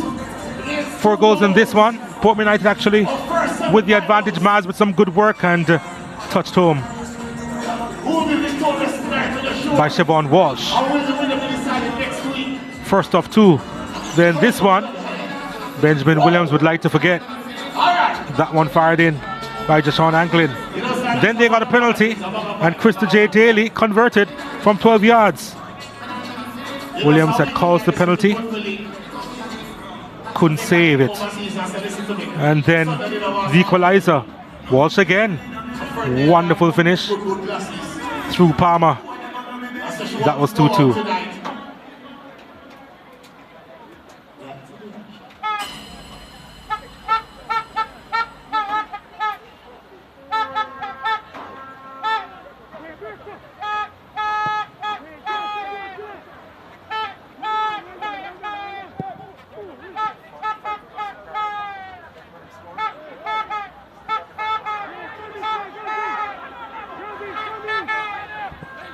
This one played inside the area, and Harbourview, they just managed to clear. We're hearing that 7 minutes of stoppages will be played here.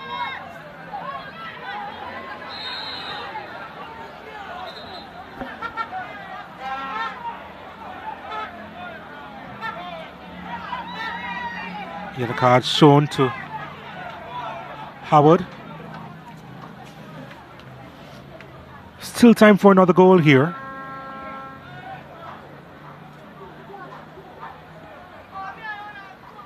The youngster with the infringement there on Staple. Pretty much tells him that it had to be done. Official indicate minimum 7 minutes of added time to be. Just to confirm the yellow card there to Howard. Also in minute 19, number 3 of Julio Howard was cautioned. Well, Staple's going to opt for the long throw here. So that's Portmore United, number 3 of Julio Howard cautioned in the 90th minute. Stewart can create some problems if he's on the end of it. Wasn't quite on the end of it.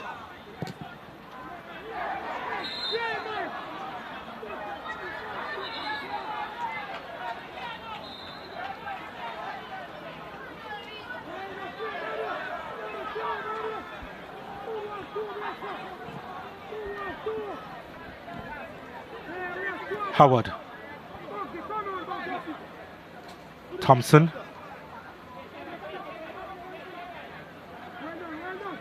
Still Thompson, trying to sneak that one across to Marshall.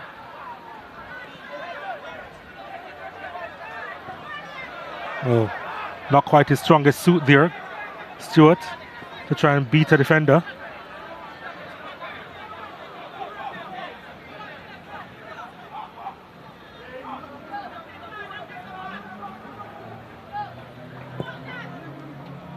Good pressure applied there. Clearance made by Harbourview. Smith has it. Across the Staple now.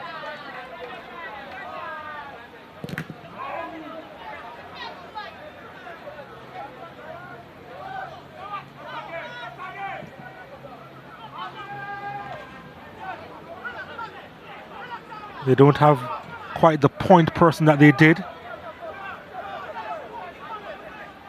in Siobhan Walsh, who has been taken out of the action. Shepherd.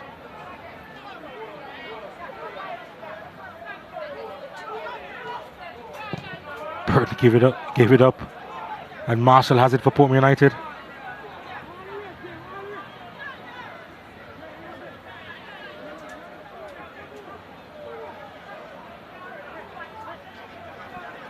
No Samaritan getting past. doing enough, yes. Yeah, no getting past there.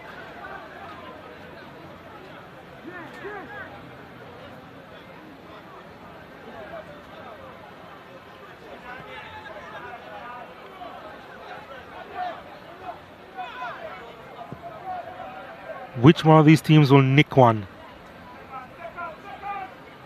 Have about 4 minutes remaining in stoppage time.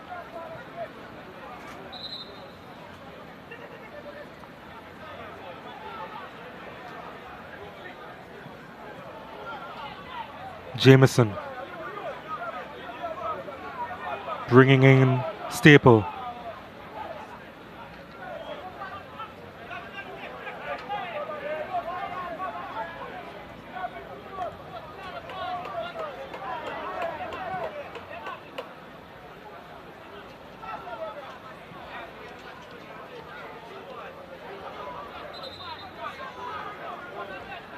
Time ticking away here.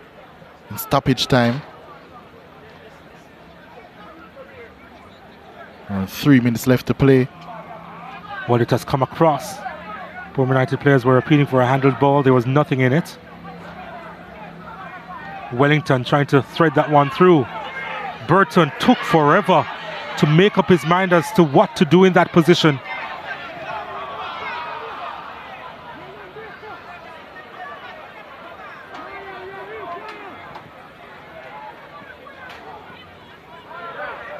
Marshall Oh, lovely ball forward, looking for the return, but ended up going for the shot himself, Fraser. We know that he can strike them from that kind of range, Fraser. Especially in that spot. Yeah. The same position he scored in that Lynk Cup final at Sabina Park for Jamaica College. He'll be disappointed.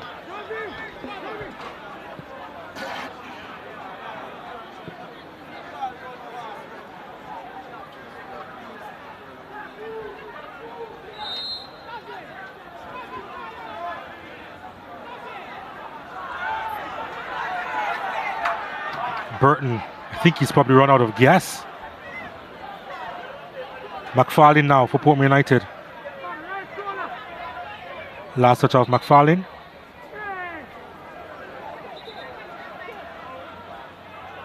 Looks as if it's going to be a free kick, actually. This might be the last chance of the game. Yeah, a free kick has been awarded. And it will be Fraser to swing this one in. Can call this one corner territory.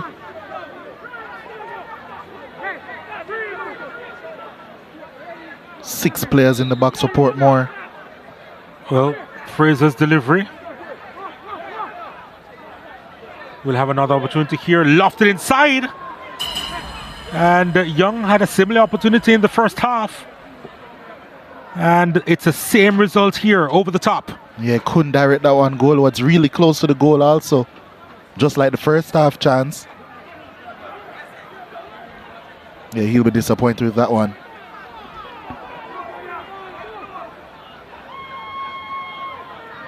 Shepherd trying to play that one through to Stewart.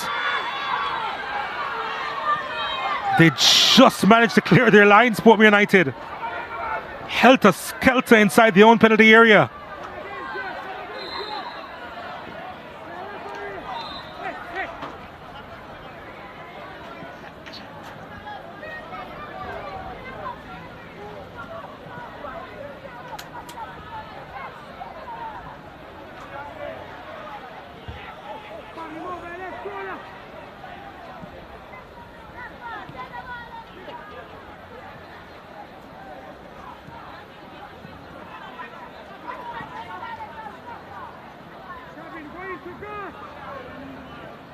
Portmore United, can they manufacture one more chance?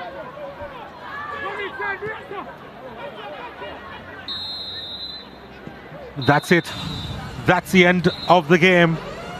The end of the first leg semi-final in the Lynk Cup. And it's pretty much all squared here after 90 minutes. 2-2. After 90 plus minutes. Siobhan Walsh with a couple of goals to his name. And it included the first and the last in this encounter. And Anglin and Krista J. Daly from set pieces had scored the equaliser as well as the go-ahead goal in this one for the Stars of the East. And as we're midway through the tie, still tied up, 2-2 the score. 2-2, the second leg, next Friday, 7:30, right here at the Stadium.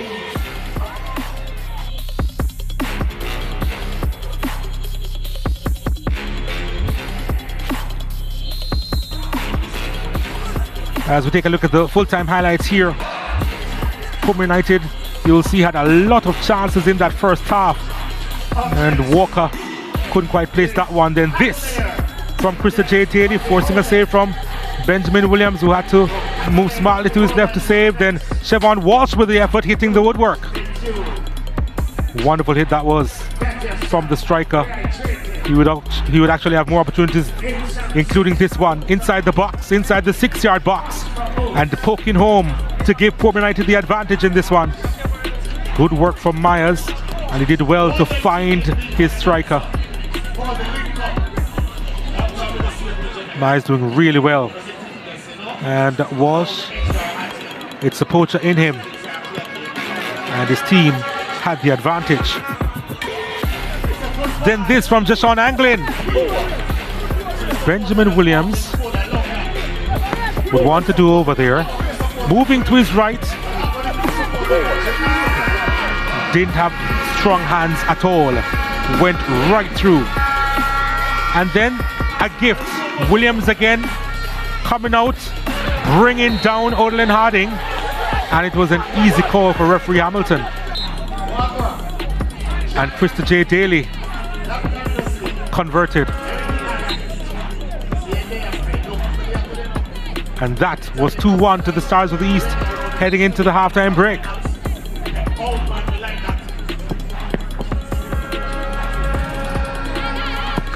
He was distraught, Benjamin Williams.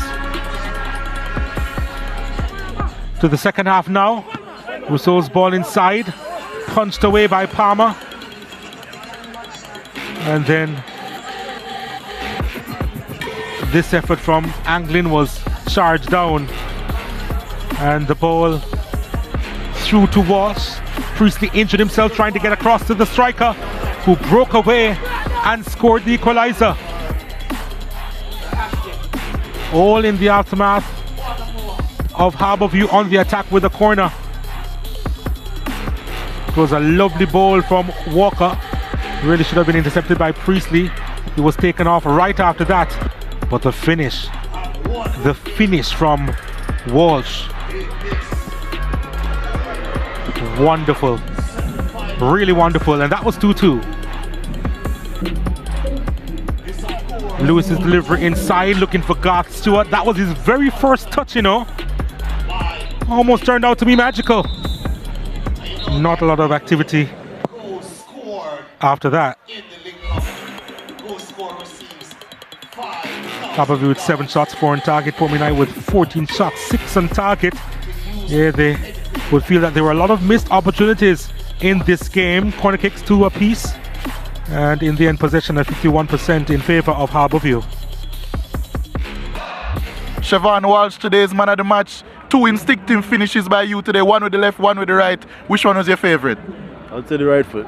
It was the right foot. It was a true strike, hard and low.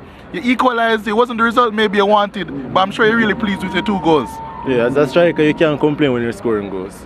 You've been scoring a lot, especially since January, since you came back into the league. What has brought about this great form from you? Is it coach's instructions or just something within yourself? I think it's all around, because you have the players, you have the coach's instructions, and then you have me just having that self-belief. So it's all around stuff. So now with your goals in tandem with the creativity behind it, you just bigged up with your teammates just previously. Do you think that Portmore still has what it takes to go all the way in this Lynk Cup? Yeah, we believe in ourselves. I think we can go all the way. I know you're scoring goals. This Harbourview team, they made it very difficult for you in certain aspects. What type of challenge are you expecting, especially in the second leg next week? Well, Harbourview is a very quality team, good tactical team, so they have good defenders. They knock the ball well, so if I'm a striker, defending too much might get winded, but I just hope to stay in front of the frame of the goal and get some goals. All right, thank you very much. 2 great goals today, great performance, and congrats on the man of the match. Thank you so much. We're now moving to his coach, Evan Walsh's coach, Coach Philip Williams of Portmore United. Coach, your team looked really good in the first half, but in the end it was 2 lapses of concentration, conceded 2 goals. But I'm sure you're really pleased with how they got back into the game. Yeah, the level of concentration, I mean, those 2 goals could have break our spirit, but I mean, the guys showed a level of maturity and concentration out there, and we got back in the game. I asked you before the game about your attacking threats, especially up top, Siobhan Walsh, and he certainly didn't disappoint today. Yeah, definitely. He seems to be relishing the knockout, and we're happy that he's scoring. Yeah, it's not only that as well. The midfield today was very workmanlike. The wing backs were also up and down all game. What type of instructions did you give to them? I mean, we were prepared to play without the ball today. We know that Harbourview is a very good ball playing team, so we know that we had to match them in terms of our workmanship, and the guys put in a good shift tonight. All right, thanks, coach, and best of luck next week. Yeah, man, thanks much. Now we're moving on to the other coach of the evening, Coach Ludlow Bernard, coach of Harbourview. Coach, it was a tough start in the first half at least, but your team dug in, and I guess that's what champions are made of, right? Yeah, definitely, you know. And of course, as I told you before, we're probably going to be depending on our bench in at this particular stage of the season. and they came on, they gave a lot of energy, a lot of effort. But it's two players that started in Chrissa J. Daly and Glynn, both in maybe a little bit of unfamiliar positions. Yes. But they came to the fore today. Yeah, well, we basically have to make some adjustments due to some absentees. You know, so we ask each person to play a particular role, and I think they acquitted themselves very well. You know, that goes to show that with a little discipline we can get the job done. Portmore made it very difficult for you out there today. What type of instructions did they give, especially at halftime, to really counteract what they were trying to do? Well, halftime really, you know, just asked for the management of the game. It's just unfortunate that they caught us on account, and probably Priestley, you know, could have made a better decision in terms of, you know, dealing with that ball. But I think we manage the game thereafter. We'll keep it at 2-2 and we'll live to fight another day. All right, thanks, coach, and of course, best of luck next week. Thank you very much. So, one semi-final, first leg semi-final, done and dusted. Harbourview and Portmore United locked at 2 apiece. Up next, Cavalier against Dunby Holton. Stay with us.